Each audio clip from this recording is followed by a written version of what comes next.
ஆண்டவர் புனித நகரத்தில் நுழைகையில் எதிரேய சிலுவர் குழாம் உயிர்த்தெழுதலை அறிவித்தவராம் குருத்த மடல்களை திணிந்து உன்னதங்களிலே ஓசன்னா விந்து மகிழ்வுடன் ஆர்ப்பரித்தார்.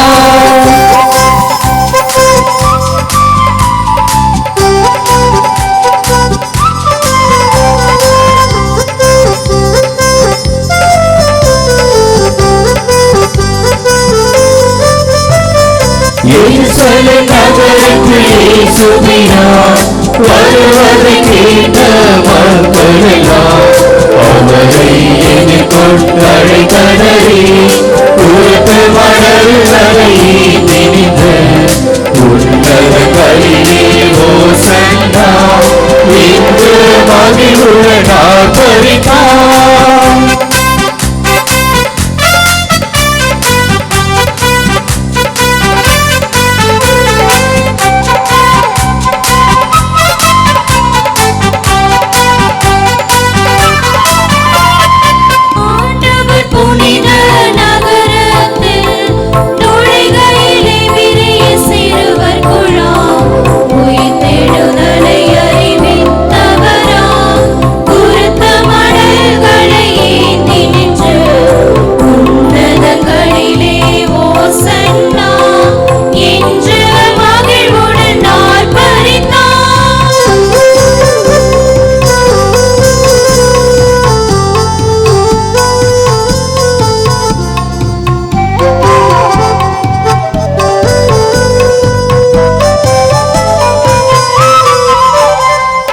எருசலேம் நகருக்கு இயேசுவினார் வருவதை கேட்ட மக்களெல்லாம் அவரை எதிர்கொண்டழைத்தனரே குருத்து மணல்களை திணிந்து உன்னதங்களிலே ஓசன்னா இன்று மகிழ்வுடன் ஆர்ப்பரித்தார்.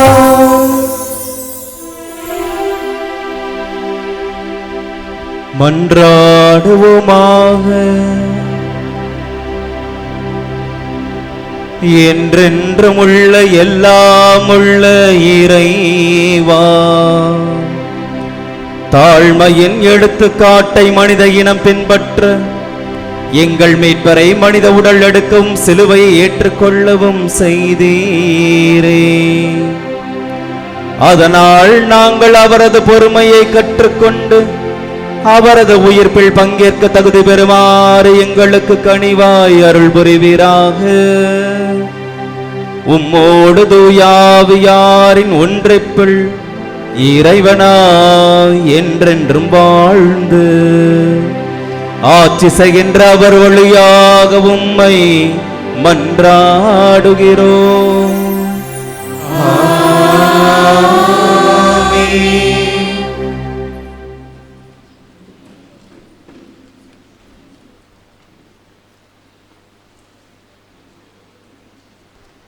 இயேசுவில் பிரியமானவர்களே, இந்த தெய்வீக திருப்பலியானது எம்.வி. திரேசியம்மா குடும்பத்திற்கு ஆண்டவர் இந்நாள் வரை செய்த அனைத்து நன்மைகளுக்கு நன்றியாகவும், குழந்தை ரியோனா நல்ல உடல் சுகம் பெற்றதற்கு ஆண்டவருக்கு நன்றியாகவும், குருடயானா குடும்பத்திற்கு ஆண்டவர் செய்த அனைத்து நன்மைகளுக்கு நன்றியாகவும், குடும்ப கருத்துக்கள் நிறைவேற வேண்டியும், ஸ்டெல்லா நல்ல உடல் சுகம் வேண்டியும், ஆரோக்கியதாஸ், ஞான தீபா, ஜாக் அகஸ்டின், கெவின் ஆண்டோ, கிரேசி குடும்பத்திற்கு ஆண்டவர் இந்நாள் வரை செய்த அனைத்து நன்மைகளுக்கு நன்றியாகவும், மங்கையர்கரசி, ராபர்ட், ஜெனிஃபர், சாண்ட்ரா இவருடைய குடும்பத்திற்கு ஆண்டவர் செய்த அனைத்து நன்மைகளுக்கு நன்றியாகவும், குடும்ப கருத்துக்கள் நிறைவேற வேண்டியும், மேரி ஜேக்கப், தாமஸ், ஷாலினி குடும்பத்திற்கு ஆண்டவர் இந்நாள் வரை செய்த அனைத்து நன்மைகளுக்கு நன்றியாகவும் இத்திருப்பலியை ஒப்புக்கொடுத்து ஜெபிக்கின்றார்கள்.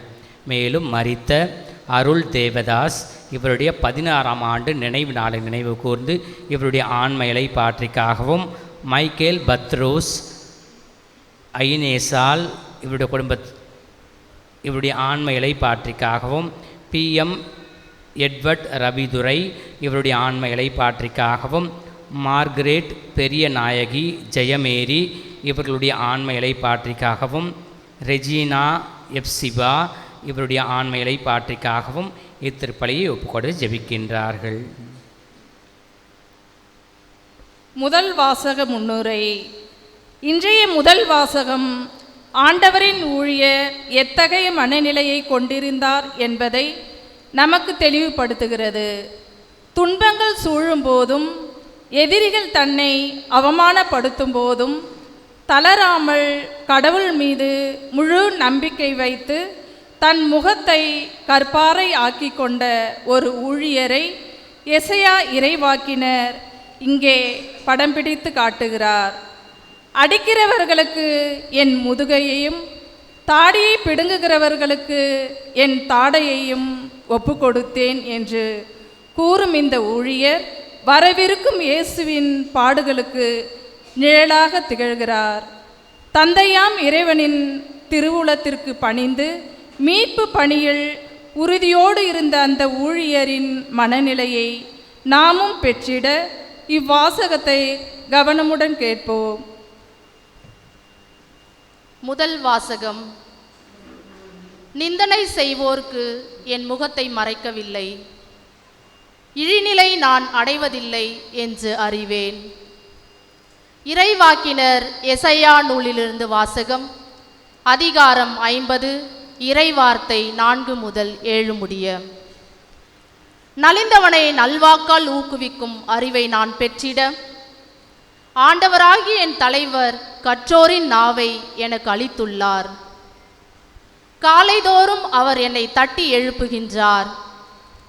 கற்போர் கேட்பது போல நானும் செவி கொடுக்க செய்கிறார். ஆண்டவராகிய என் தலைவர் என் செவியை திறந்துள்ளார். நான் கிளந்தெழுவதில்லை, விலகி செல்லவும் இல்லை. அடிப்போருக்கு என் முதுகையும், தாடியை பிடுங்குவோருக்கு என் தாடையையும் ஒப்புவித்தேன். நிந்தனை செய்வோருக்கும் காரி உமிழ்வோருக்கும் என் முகத்தை மறைக்கவில்லை.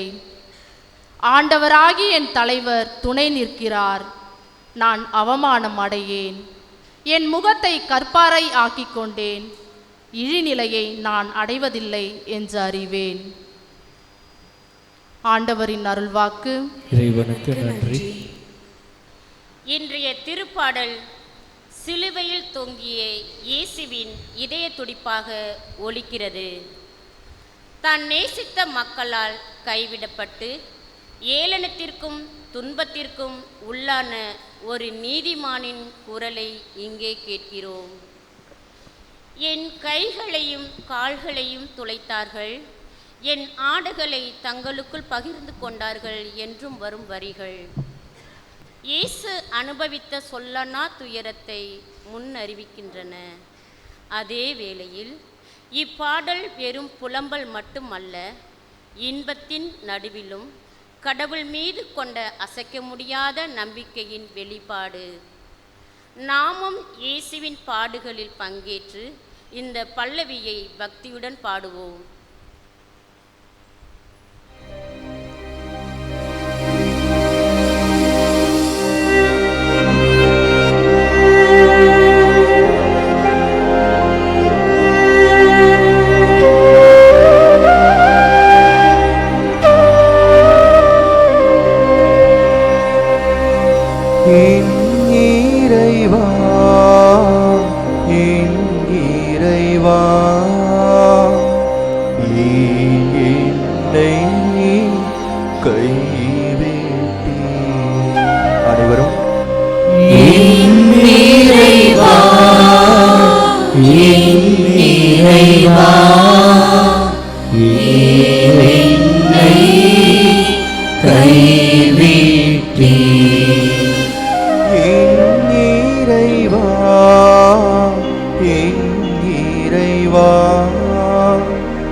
என்னை பார்ப்போர் எல்லோரும் என்னை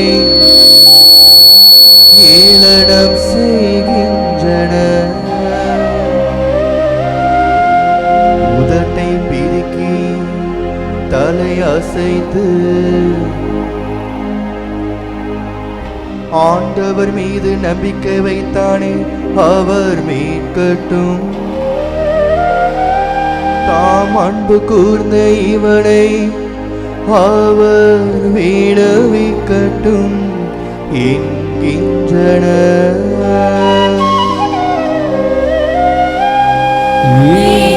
இறைவா, என் இறைவா, ஏன் என்னை கைவிட்டீர்?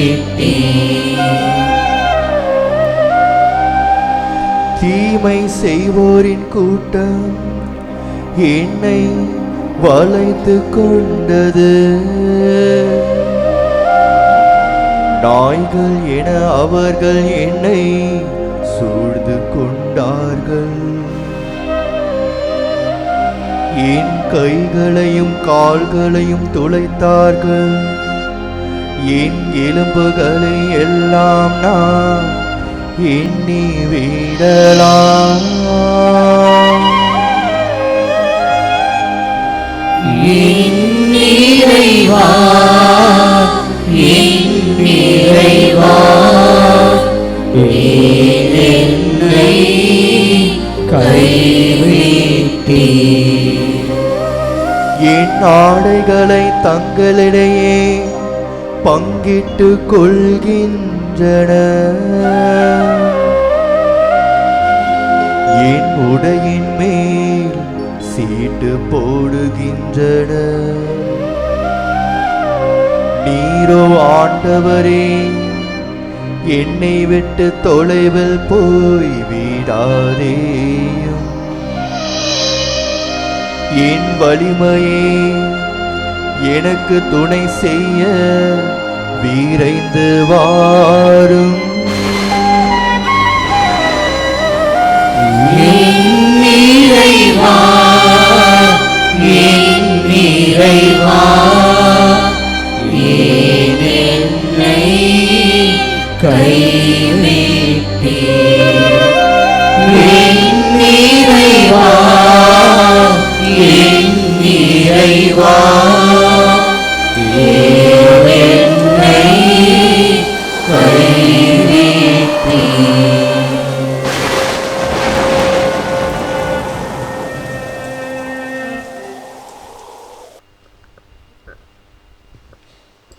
இரண்டாம் வாசக முன்னுரை. இன்றைய இரண்டாம் வாசகத்தில் கிறிஸ்து இயேசுவின் மனநிலையை தங்களுக்கு கொண்டிருக்குமாறு புனித பவுலடியார் நமக்கு அழைப்பு விடுக்கிறார். கடவுள் வடிவில் இருந்த இயேசு தம்மை தாமே தாழ்த்தி ஒரு அடிமையின் உருவை ஏற்று சிலுவை சாவினை ஏற்கும் அளவுக்கு கீழ்ப்படிந்ததை இப்பாடல் அழகாக விவரிக்கிறது.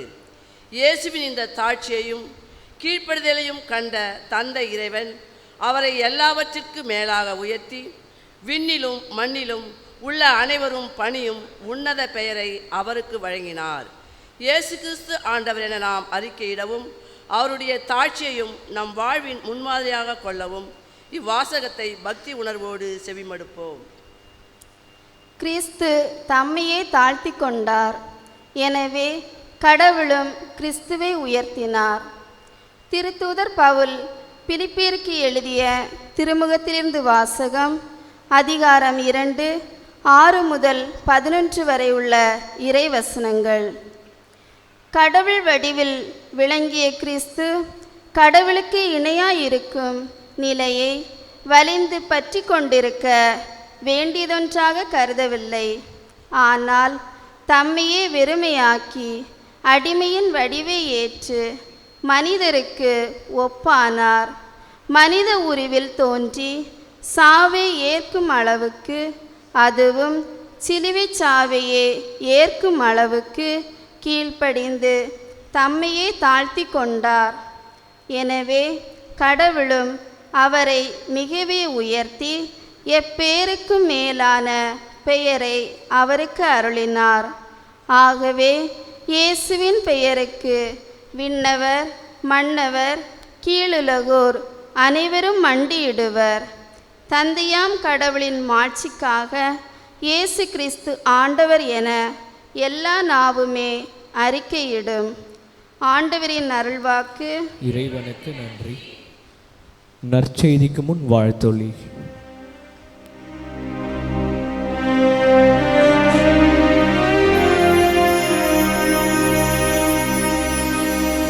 கிறிஸ்து தம்மை தாழ்த்தி சாவை ஏற்கும் அளவுக்கு, அதுவும் சிலுவை சாவையே ஏற்கும் அளவுக்கு கீழ்ப்படிபவரானார்.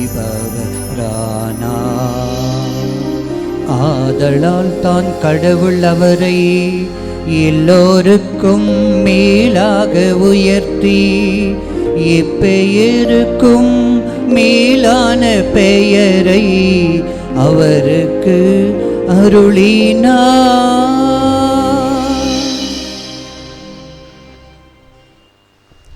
புனித மத்தேயு எழுதிய நற்செய்தியின்படி நமது ஆண்டவராகிய இயேசு கிறிஸ்துவின் திருப்பாடுகள்.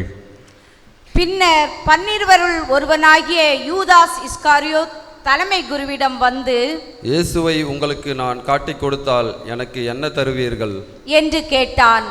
அவர்களும் 30 வெள்ளிக்காசுகளை எண்ணி அவனுக்கு கொடுத்தார்கள்.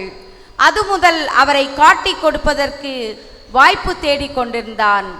புளிப்பற்ற அப்ப விழாவின் முதல் நாளில் சீடர்கள் இயேசுவை அணுகி வந்து, நீர் பாஸ்கா விருந்துண்ண நாங்கள் எங்கே ஏற்பாடு செய்ய வேண்டும் என விரும்புகிறீர் என்று கேட்டார்கள். இயேசு அவர்களிடம், நீங்கள் புறப்பட்டு நகருக்குள் சென்று இன்னாரிடம் போய், எனது நேரம் நெருங்கி வந்து விட்டது, என் சீடர்களோடு வீட்டில் பாஸ்கா கொண்டாடப் போகிறேன் என போதகர் கூறுகிறார் என சொல்லுங்கள் என்றார். இயேசு தங்களுக்கு பணித்தபடியே சீடர்கள் செயல்பட்டு பாஸ்கா விருந்து ஏற்பாடு செய்தார்கள். மாலை வேளையானதும் அவர் 12 பந்தியில் அமர்ந்தார்.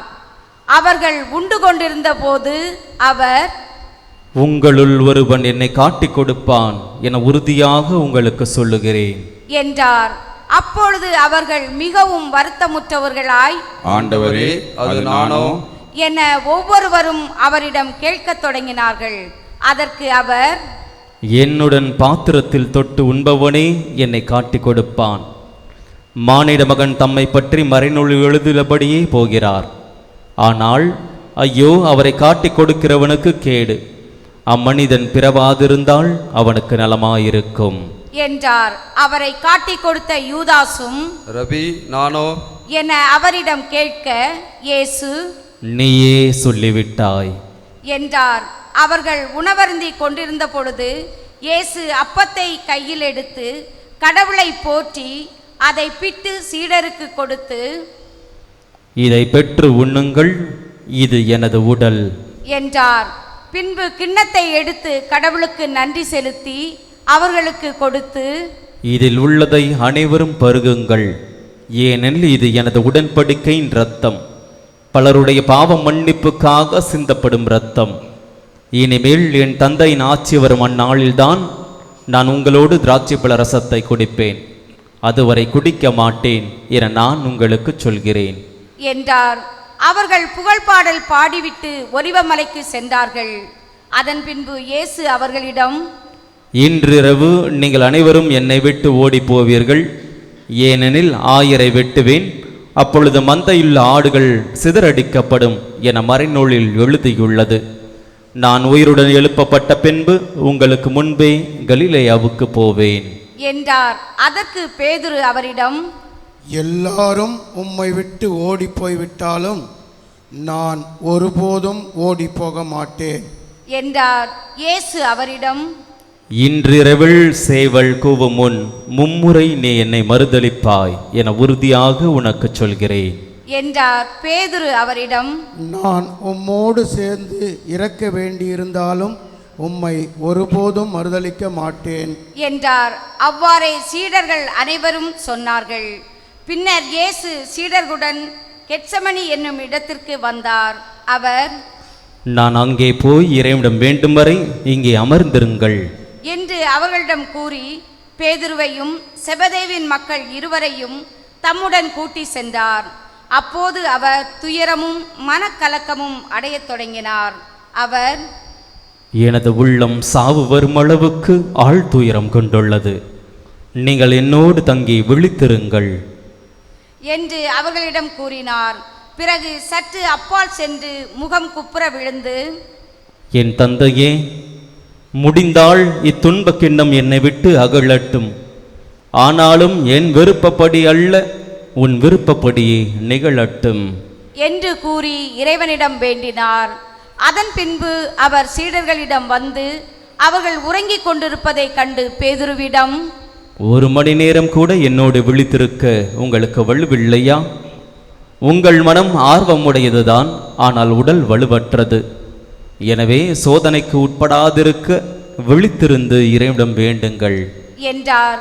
மீண்டும் சென்று, என் தந்தையே, நான் குடித்தாலன்றி இத்துன்பக் கிண்ணம் அகல முடியாது என்றால் உமது திருவுளப்படியே ஆகட்டும் என்று 2ஆம் முறையாக இறைவனிடம் வேண்டினார். அவர் திரும்பவும் வந்தபோது சீடர்கள் உறங்கிக் கொண்டிருப்பதை கண்டார். அவர்களுடைய கண்கள் தூக்க கலக்கமாய் இருந்தன. அவர் அவர்களை விட்டு மீண்டும் சென்று மறுபடியும் அதே வார்த்தைகளை சொல்லி 3ஆம் முறையாக இறைவனிடம் வேண்டினார். பிறகு சீடர்களிடம் வந்து, இன்னும் உறங்கி ஓய்வெடுக்கிறீர்களா? பாருங்கள், நேரம் நெருங்கி வந்து விட்டது. மானிட மகன் பாவிகளின் கையில் ஒப்புவிக்கப்பட இருக்கிறார். எழுந்திருங்கள், போவோம். இதோ என்னை காட்டிக் கொடுப்பவன் நெருங்கி வந்து விட்டான் என்று கூறினார். இயேசு தொடர்ந்து பேசிக் கொண்டிருந்த போது 12 ஒருவனாகிய யூதாசு அங்கு வந்தான். அவனோடு குருக்களும் மக்களின் மூப்பர்களும் அனுப்பிய பெரும் கூட்டம் வாள்களோடும் தடிகளோடும் வந்தது. அவரை காட்டிக் கொடுக்க இருந்தவன், நான் ஒருவரை முத்தமிடுவேன், அவர்தாம் இயேசு, அவரை பிடித்து கொள்ளுங்கள் என்று அவர்களுக்கு அடையாளம் சொல்லியிருந்தான். அவன் நேராக இயேசுவிடம் சென்று, ரபி வாழ்க என கூறிக்கொண்டே அவரை முத்தமிட்டான். இயேசு அவனிடம், தோழா, எதற்காக வந்தாய் என்று கேட்டார். அப்பொழுது அவர்கள் இயேசுவை அணுகி அவரை பற்றி பிடித்து கைது செய்தனர்.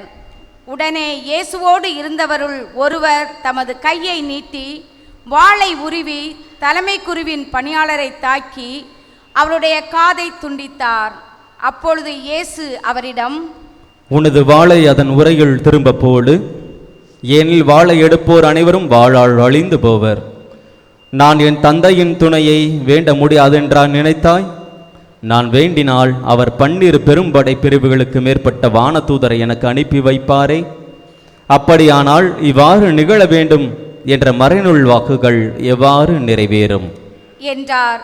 அவ்வேளையில் இயேசு மக்கள் கூட்டத்தை பார்த்து, கள்வனை பிடிக்க வருவது போல் வாள்களோடும் தடிகளோடும் என்னை கைது செய்ய வந்தது ஏன்? நான் நாள்தோறும் கோவிலில் அமர்ந்து கற்பித்து கொண்டிருந்தேன், நீங்கள் என்னை பிடிக்கவில்லையே. இறைவாக்கினர் எழுதியவை நிறைவேறவே இவை அனைத்தும் நிகழ்கின்றன என்றார். அப்பொழுது சீடர் எல்லோரும் அவரை விட்டுவிட்டு தப்பி ஓடினார்கள். இயேசுவை பிடித்தவர்கள் அவரை தலைமை குரு கயப்பாவிடம் கூட்டி சென்றார்கள். அங்கே மறைநூல் அறிஞரும் மூப்பர்களும் கூடி வந்தார்கள். பேதுரு தொலைவில் அவரை பின்தொடர்ந்து தலைமை குருவின் வீட்டு முற்றம் வரை வந்து வழக்கின் முடிவை பற்றி தெரிந்து கொள்வதற்காக உள்ளே நுழைந்து காவலரோடு உட்கார்ந்திருந்தார். தலைமை குருக்களும் தலைமை சங்கத்தார் அனைவரும் இயேசுவுக்கு மரண தண்டனை விதிக்க அவருக்கு எதிராக பொய் சாட்சி தேடினர். பல பொய் சாட்சிகள் முன்வந்தும் ஏற்ற சாட்சிகள் கிடைக்கவில்லை. இறுதியாக இருவர் முன்வந்தனர். அவர்கள், இவன் கடவுளுடைய திருக்கோவிலை இடித்து அதை 3 நாளில் கட்டி எழுப்ப என்னால் முடியும் என்றான் என்று கூறினார்கள். அப்பொழுது தலைமை குரு எழுந்து அவரிடம், இவர்கள் உனக்கு எதிராக கூறும் சான்றுக்கு மறுமொழி கூற மாட்டாயா என்று கேட்டார். ஆனால் இயேசு பேசாதிருந்தார். மேலும் தலைமை குரு அவரிடம், நீ கடவுளின் மகனாகிய மெசியாவா? வாழும் கடவுளின் பெயரால் ஆணையிட்டு சொல்லுமாறு உன்னிடம் கேட்கிறேன் என்றார். அதற்கு இயேசு, நீரே சொல்லுகிறீர். மானிட மகன் வல்லவராம் கடவுளின் வலப்புறத்தில் வீற்றிருப்பதையும் வான் மேகங்களின் மேல் வருவதையும் இது முதல் நீங்கள் காண்பீர்கள் என உங்களுக்கு சொல்கிறேன் என்றார். உடனே தலைமை குரு தம் மேலுடையை கிழித்து கொண்டு, இவன் கடவுளை பழித்துரைத்தான், இன்னும் நமக்கு சான்றுகள் தேவையா? இதோ இப்பொழுதே நீங்களே பழிப்புரையை கேட்டீர்களே, நீங்கள் என்ன நினைக்கிறீர்கள் என்று கேட்டார். அதற்கு அவர்கள், இவன் சாக வேண்டியவன் என பதிலளித்தார்கள். பின்பு அவருடைய முகத்தில் துப்பி அவரை கையால் குத்தினார்கள்.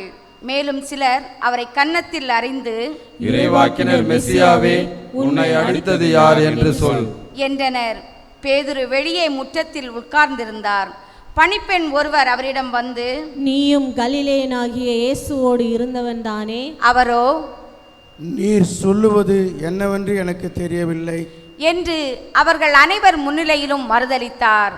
அவர் வெளியே வாயிலருகே சென்றபோது வேறொரு பணிப்பெண் அவரை கண்டு, இவன் நாசரேத்து இயேசுவோடு இருந்தவன் என்று அங்கிருந்தோரிடம் சொன்னார். ஆனால் பேதுரு, இம்மனிதனை எனக்கு தெரியாது என ஆணையிட்டு மீண்டும் மறுதலித்தார். சற்று நேரத்திற்கு பின் அங்கு நின்றிருந்தவர்கள் பேதுருவிடம் வந்து, உண்மையாகவே நீர் அவர்களை சேர்ந்தவனே, ஏனெனில் உன் பேச்சே உன்னை யார் என்று காட்டிக் கொடுக்கிறது என்று கூறினார்கள். அப்பொழுது அவர், இந்த மனிதரை எனக்கு தெரியாது என்று சொல்லி சபிக்கவும் ஆணையிடவும் தொடங்கினார். உடனே சேவல் கூவிற்று. அப்பொழுது சேவல் கூவுமுன் நீ என்னை மும்முறை மறுதலிப்பாய் என்று இயேசு கூறியதை பேதுரு நினைவு கூர்ந்து வெளியே சென்று மனம் நொந்து அழுதார்.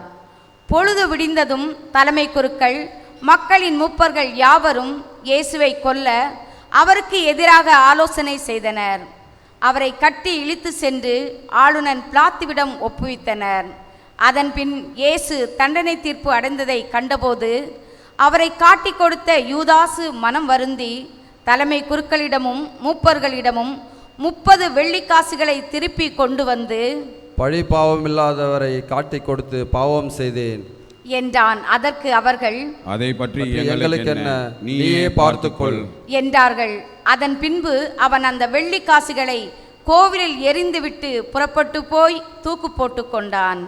தலைமை குருக்கள் வெள்ளிக்காசுகளை எடுத்து, இது இரத்தத்திற்கான விலையாததால் இதை கோவில் காணிக்கை பெட்டியில் போடுவது முறையல்ல என்று சொல்லி கலந்தாலோசித்து அந்நியரை அடக்கம் செய்ய அவற்றை கொண்டு குயவன் நிலத்தை வாங்கினார்கள். இதனால்தான் அந்நிலம் இரத்த நிலம் என இன்று வரை அழைக்கப்படுகிறது. இஸ்ரேல் மக்களால் விலைமதிக்கப்பட்டவருடைய விலையான 30 வெள்ளிக்காசுகளையும் கையில் எடுத்து, ஆண்டவர் எனக்கு பணித்தபடியே அதை குயவன் நிலத்திற்கு கொடுத்தார்கள் என்று இறைவாக்கினர் எரேமியா உரைத்தது அப்பொழுது நிறைவேறியது. இயேசு ஆளுநன் பிலாத்து முன்னிலையில் நின்று கொண்டிருந்தார். ஆளுநன் அவரை நோக்கி, நீ யூதர்களின் அரசனா என்று கேட்டான். அதற்கு இயேசு, அவ்வாறு நீ சொல்கிறீர் என்று கூறினார். மேலும் தலைமை குருக்களும் மூப்பர்களும் அவர் மீது குற்றம் சுமத்திய போது அவர் மறுமொழி எதுவும் கூறவில்லை. பின்பு பிலாத்து அவரிடம், உனக்கு எதிராக எத்தனையோ சான்றுகள் கூறுகிறார்களே, உனக்கு கேட்கவில்லையா என்றான். அவரோ ஒரு சொல் கூட அவனுக்கு மறுமொழியாக கூறவில்லை. ஆகவே ஆளுநன் மிகவும் வியப்புற்றான். மக்கள் விரும்பி கேட்கும் ஒரு கைதியை அவர்களுக்காக விழாவின் போது ஆளுநன் விடுதலை செய்வது வழக்கம். அந்நாளில் பரபா என்னும் பேர் போன கைதி ஒருவன் இருந்தான். மக்கள் ஒன்று கூடி வந்திருந்த போது பிலாத்து அவர்களிடம், நான் யாரை விடுதலை செய்ய வேண்டும் என விரும்புகிறீர்கள், பரபாவையா அல்லது மெசியா என்னும் இயேசுவையா என்று கேட்டான். ஏனெனில் அவர்கள் பொறாமையால் தான் இயேசுவை தன்னிடம் ஒப்புவித்தார்கள் என்பது அவனுக்கு தெரியும். பிலாத்து நடுவர் இருக்கையின் மீது அமர்ந்திருந்த பொழுது அவனுடைய மனைவி அவனிடம் ஆள் அனுப்பி, அந்த நேர்மையாளரின் வழக்கில் நீ தலையிட வேண்டாம், ஏனெனில் அவர் பொருட்டு இன்று கனவில் மிகவும் துன்புற்றேன் என்று கூறினார். ஆனால் தலைமை குருக்களும் மூப்பர்களும் பரபாவை விடுதலை செய்யவும் இயேசுவை தீர்த்து கட்டவும் கூட்டத்தினரை தூண்டிவிட்டார்கள்.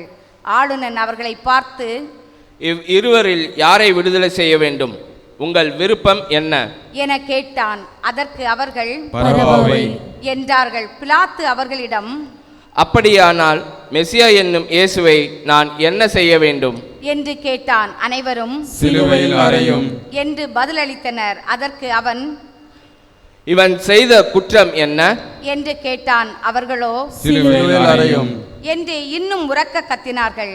பிலாத்து தன் முயற்சியால் பயனேதும் ஏற்படவில்லை, மாறாக கலகமே உருவாகிறது என்று கண்டு கூட்டத்தினரின் முன்னிலையில் தண்ணீரை எடுத்து, இவனது இரத்தப்பழியில் எனக்கு பங்கில்லை, நீங்களே பார்த்து கொள்ளுங்கள் என்று கூறி தன் கைகளை கழுவினான். அதற்கு மக்கள் அனைவரும், இவனுடைய இரத்தப்பழி எங்கள் மேலும் எங்கள் பிள்ளைகள் மேலும் விழட்டும் என்று பதில் கூறினார். அப்போது பரபாவை அவர்கள் விருப்பத்திற்கிணங்க விடுதலை செய்தான். இயேசுவை கசையால் அடித்து சிலுவையில் அறையுமாறு ஒப்புவித்தான். ஆளுநனின் படைவீரர் இயேசுவை ஆளுநன் மாளிகைக்கு கூட்டி சென்று அங்கிருந்த படைப்பிரிவினர் அனைவரையும் அவர் முன் ஒன்று கூட்டினர்.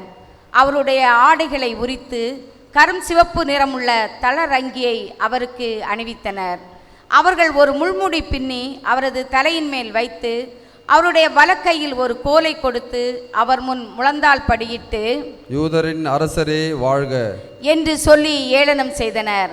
அவர் மேல் துப்பி அக்கோலை எடுத்து அவருடைய தலையில் அடித்தனர். அவரை ஏளனம் செய்தபின் அவருடைய தளரங்கியை கழற்றிவிட்டு அவருடைய ஆடைகளை அணிவித்து அவரை சிலுவையில் அறைவதற்காக இழுத்து சென்றனர். அவர்கள் வெளியே சென்றபோது சீரேன் ஊரை சேர்ந்த சீமோன் என்ற பெயருடைய ஒருவரை கண்டார்கள். இயேசுவின் சிலுவையை சுமக்கும்படி அவரை கட்டாயப்படுத்தினார்கள். மண்டையோட்டி இடம் என பொருள்படும் கொல்கதாவுக்கு வந்தார்கள்.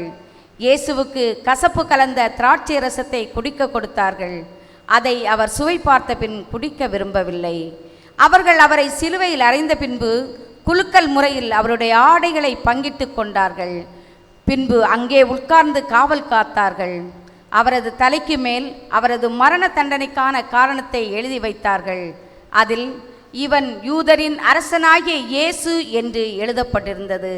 அதன்பின் அவருடைய வலப்புறம் ஒருவனும் இடப்புறம் ஒருவனுமாக 2 கள்வர்களை அறைந்தார்கள். அவ்வழியே சென்றவர்கள் தங்கள் தலைகளை அசைத்து, கோவிலை இடித்து 3 நாளில் கட்டி எழுப்புகிறவனே, உன்னையே விடுவித்துக் கொள், நீ இறைமகன் என்றால் சிலுவையில் இருந்து இறங்கி வா என்று அவரை பழித்துரைத்தார்கள். அவ்வாறே தலைமை குருக்கள் மறைநூல் அறிஞர்களுடனும் மூப்பர்களுடனும் சேர்ந்து அவரை ஏளனம் செய்தனர். அவர்கள், பிறரை விடுவித்தான், தன்னையே விடுவிக்க இயலவில்லை. இவன் இஸ்ராயலுக்கு அரசனாம். இப்பொழுது சிலுவையில் இருந்து இறங்கி வரட்டும், அப்பொழுது நாங்கள் இவனை நம்புவோம். கடவுளிடம் இவன் உறுதியான நம்பிக்கை கொண்டிருந்தானாம். அவர் விரும்பினால் இப்போது இவனை விடுவிக்கட்டும், நான் இறைமகன் என்றானே என்று கூறினார்கள். அவ்வாறே அவரோடு அறையப்பட்டிருந்த கள்வர்களும் அவரை இகழ்ந்தார்கள். நண்பகல் 12 மணி முதல் பிற்பகல் 3 மணி வரை நாடு முழுவதும் இருள் உண்டாயிற்று.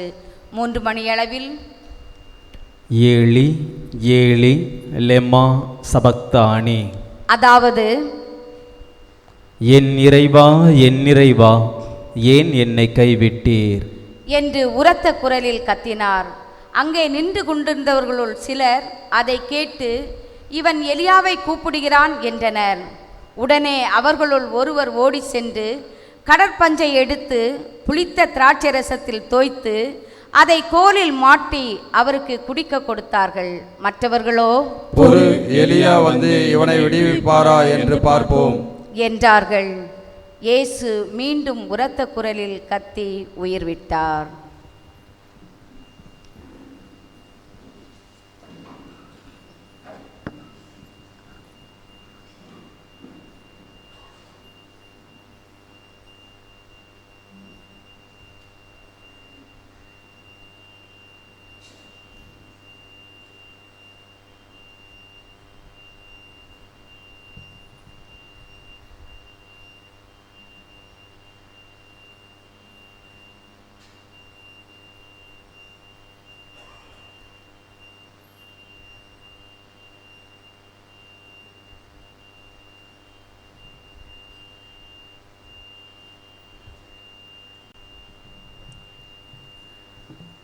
அதே நேரத்தில் திருக்கோவிலின் திரை மேலிருந்து 2ஆக கிழிந்தது.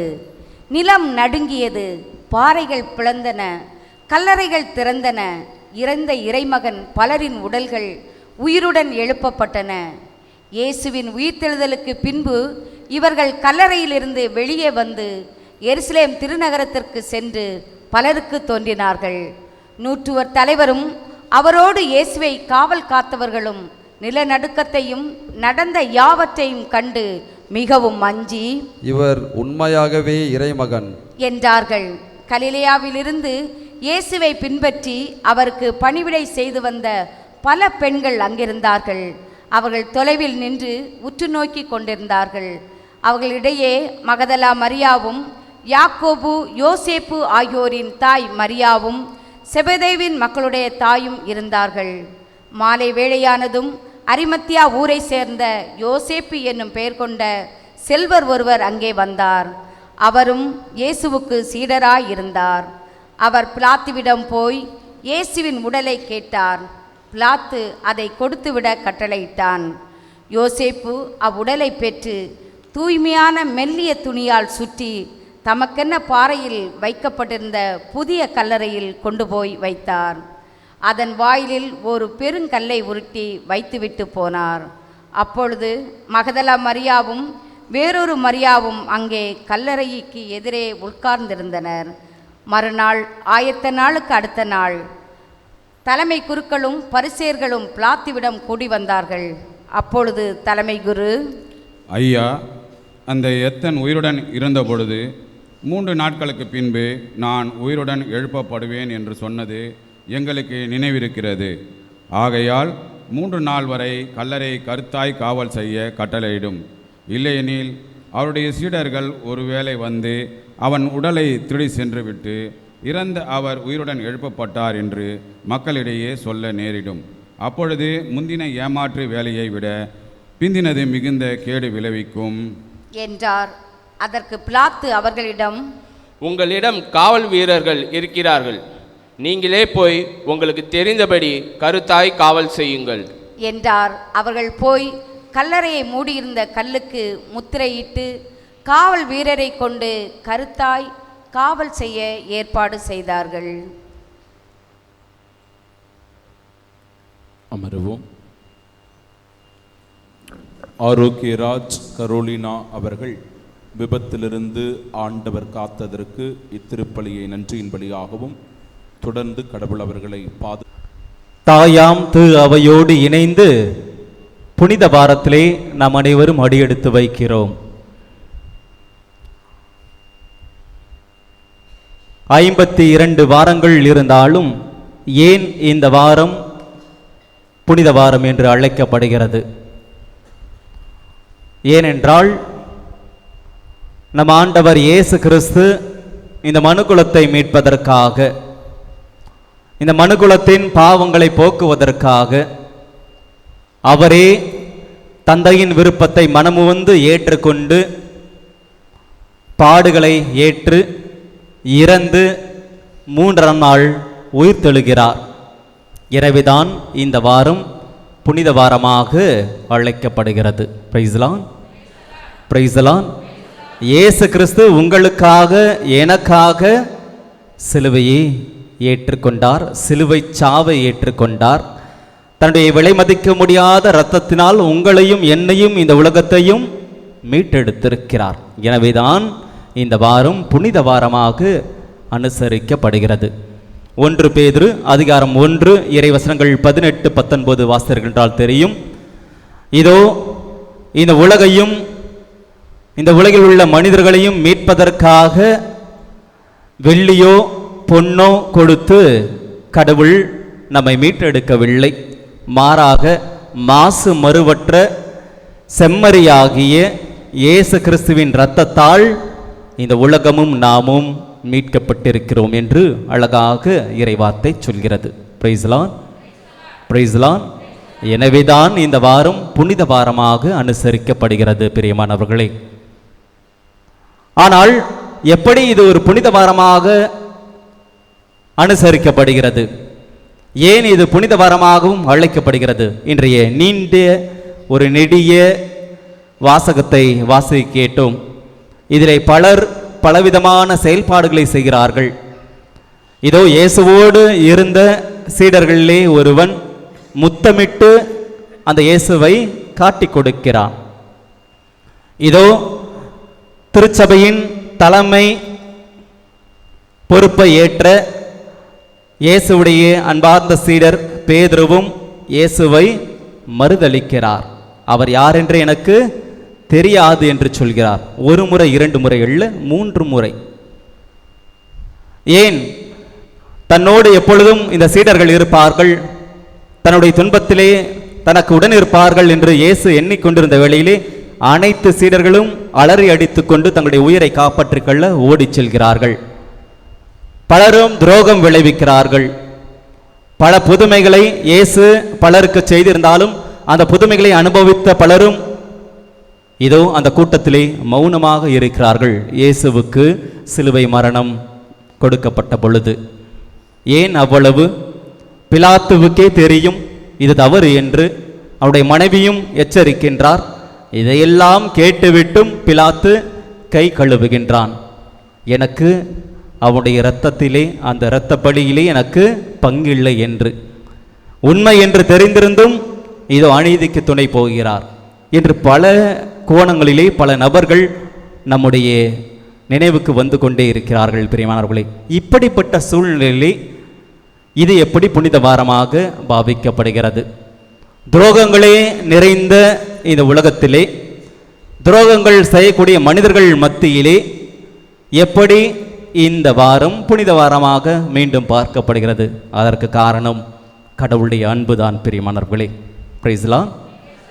அனைத்தையும் இயேசு கிறிஸ்து அமைதியாக மௌனமாக தந்தையின் விருப்பத்தை நிறைவேற்றுவதற்காக ஏற்றுக்கொள்கிறார்.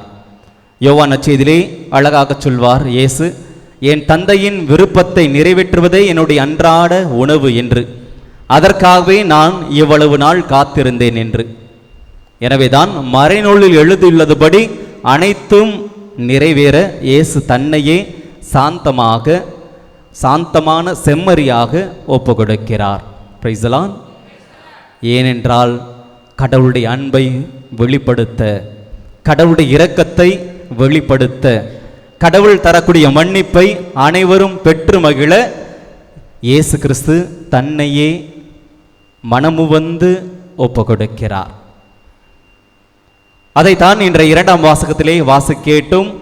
இதோ விண்ணவர் மன்னவர் கீழுலகோர் அனைவருமே மண்டியிட்டு இயேசுவை வணங்குவார்கள் என்று. ஏனென்றால் அவர் அடிமையின் நிலையை ஏற்றுக்கொண்டார். கடவுளுடைய தந்தையினுடைய விருப்பத்தை முழுவதுமாக ஏற்றுக்கொண்டு தன்னையே சிலுவையில் ஒப்பு கொடுக்கிறார். அதுதான் கடவுளுடைய அன்பு. யோவான் நற்செய்தி 3ஆவது அதிகாரம் 16வது வசனம் அழகாக சொல்கிறது. விவிலியத்தின் மொத்த பகுதியையும் இந்த ஒரு இறைவசனத்தில் அடக்கிவிடலாம் என்று இறையில் வல்லுநர்கள் சொல்கிறார்கள். யோவான் 3:16 யாராச்சும் படிங்க. தம் ஒரே மகன் மீது நம்பிக்கை கொள்ளும் எவரும் அழியாமல் நிலைவாழ்வு பெறும் பொருட்டு அந்த மகனையே அளிக்கும் அளவுக்கு கடவுள் உலகின் மேல் நம்மேல் அன்பு கூர்ந்தார். Price the Lord, praise the Lord, praise the Lord. எனவே பிரியமானவர்களே, அந்த கடவுளுடைய அன்பை சுவைக்கின்ற ஒரு காலமாக இந்த புனித வாரம் நமக்கு கொடுக்கப்படுகிறது. எனவே இந்த புனித வாரத்திலே இயேசுவை பின் செல்லக்கூடிய நீங்களும் நானும் எதை அதிகமாக தியானிக்க வேண்டும் என்றால் அந்த கடவுளுடைய அன்பு. கடவுள் அன்பார்ந்தவராக இருக்கிறார். கடவுள் என்றால் அன்பு, அன்பு என்றாலே கடவுள்தான். அந்த கடவுளிடத்திலே பேரிரக்கம் இருக்கிறது. அந்த கடவுள் நம்மை மன்னிக்கக்கூடியவராக இருக்கிறார். அந்த கடவுள் அனைவருக்கும் கடவுளுமாக இருக்கிறார். இதைத்தான் இன்றைய நீண்ட நெடிய அந்த வாசகத்திலே நாம் படிக்கும் பொழுது, இயேசு சிலுவையில் இறந்த பொழுது அந்த திரைச்சீலை 2ஆக கிழிந்தது என்று. இது எதை குறித்து காட்டுகிறது பிரியமானவர்களே? கடவுள் என்பவர் அனைவருக்கும் சொந்தமானவர். இதுவரை யூத மக்களுக்கு மட்டுமே சொந்தமாக இருந்த அந்த கடவுள் இப்பொழுது அனைவருக்கும் சொந்தமாக மாறுகிறார். அந்த கடவுளுடைய பேரிரக்கம், கடவுளுடைய அன்பு அனைவருக்கும் உரித்தானது என்பதை இந்த உலகினர் அனைவரும் அறிந்து கொள்ள வேண்டும் என்பதற்காகத்தான் இயேசு சிலுவையிலே தன்னையே ஒப்பு கொடுக்கிறார். எனவே பிரியமானவர்களே, இந்த புனித வாரத்திலே அடியெடுத்து வைக்கக்கூடிய நாம் அதிகமாக எதை அசை போட வேண்டும், எதை அதிகமாக சிந்திக்க வேண்டும் என்றால் முதலாவது அந்த கடவுளுடைய அன்பு தான்.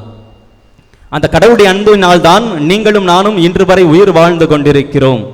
எத்தனையோ முறை நாம் அவரை விட்டு விலகிச் சென்றாலும், எத்தனையோ முறை பாவங்களை செய்தாலும், இதோ அவருக்கு நாம் துரோகம் செய்தாலும், அந்த பிலாத்துவை போல, யூதாசை போல, பேதுருவை போல பல நேரங்களிலே நாமும் இயேசுவை மறுதலித்து கொண்டே இருக்கிறோம். ஆனாலும் ஆண்டவர் நம்மை மன்னித்து கொண்டே இருக்கிறார். ஆனாலும் ஆண்டவர் நம் மீது கொண்ட அன்பின் நிமித்தமாக நம்முடைய உள்ளத்தை தேடிக்கொண்டே வந்து கொண்டே இருக்கிறார் நற்கருணையின் வடிவிலே என்பதை புரிந்து கொள்ள வேண்டும், தியானிக்க வேண்டும், கடவுளுக்கு நன்றி செலுத்த வேண்டும். பிரைஸ்லான், பிரைஸ்லான். எனவே இந்த புனித வாரத்திலே பிரியமானவர்களே, நாம் அதிகமாக சிந்திக்க வேண்டியது, தியானிக்க வேண்டியது இந்த சிலுவையை. இந்த சிலுவையை உற்று நோக்க வேண்டும். அந்த சிலுவையிலே நமக்காக மரித்த இயேசுவின் மீது நம்முடைய கண்களை பதிய வைக்க வேண்டும். அந்த இயேசுவின் மீது கண்களை பதிய வைக்கும் பொழுது கடவுளுடைய அன்பு எப்படிப்பட்டது என்பதை நம்மால் உணர்ந்து கொள்ள முடியும். அந்த கடவுள் எப்படி நம்மை மன்னித்து கொண்டே இருக்கிறார் என்பதை உணர்ந்து கொள்ள முடியும். அந்த கடவுள் நம் மீது எப்படி இரக்கம் கொள்கிறார் என்பதை அதிகமாக அனுபவிக்க முடியும். எனவேதான் இந்த வாரத்தை நம்முடைய தாய் திரு அவை புனித வாரமாக நமக்கு அனுசரிக்க கொடுக்கிறது. இந்த தவக்காலத்திலே பலதரப்பட்ட நிகழ்ச்சிகளெல்லாம் நாம் மேற்கொண்டிருப்போம். ஜபத்திலும் தபத்திலும் தர்ம செயல்களிலும் ஈடுபட்டிருப்போம். இதனெல்லாம் நீட்சியாக இருப்பது இந்த புனித வாரம்தான். இந்த புனித வாரத்திலே இன்னும் நாம் அதிகமாக கடவுளுடைய அன்பை சுவைக்க வேண்டும், கடவுளுடைய அன்பை தியானிக்க வேண்டும், கடவுளுடைய மன்னிப்பை பெற்றுக்கொள்ள ஆசிக்க வேண்டும்.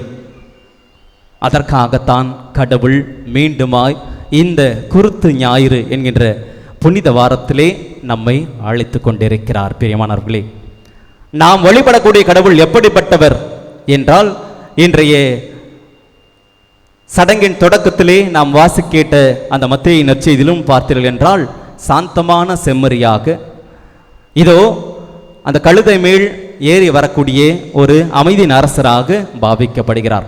பழைய ஏற்பாட்டில் அப்படியே பார்த்தீங்கன்னா தெரியும். ஜக்கரியா புத்தகம் அதிகாரம் 9 இறைவசனம் 9. இதோ கழுதையின் மீது அந்த அமைதியின் அரசர் அழைத்து வரப்படுவார். அவர் எளிமையின் மன்னர், அவர் துன்புறும் ஊழியனாக பாவிக்கப்படுகிறார் என்ற எசையா இறைவாக்கினர் முதல் வாசகத்திலும் அதை நாம் வாசி கேட்டோம்.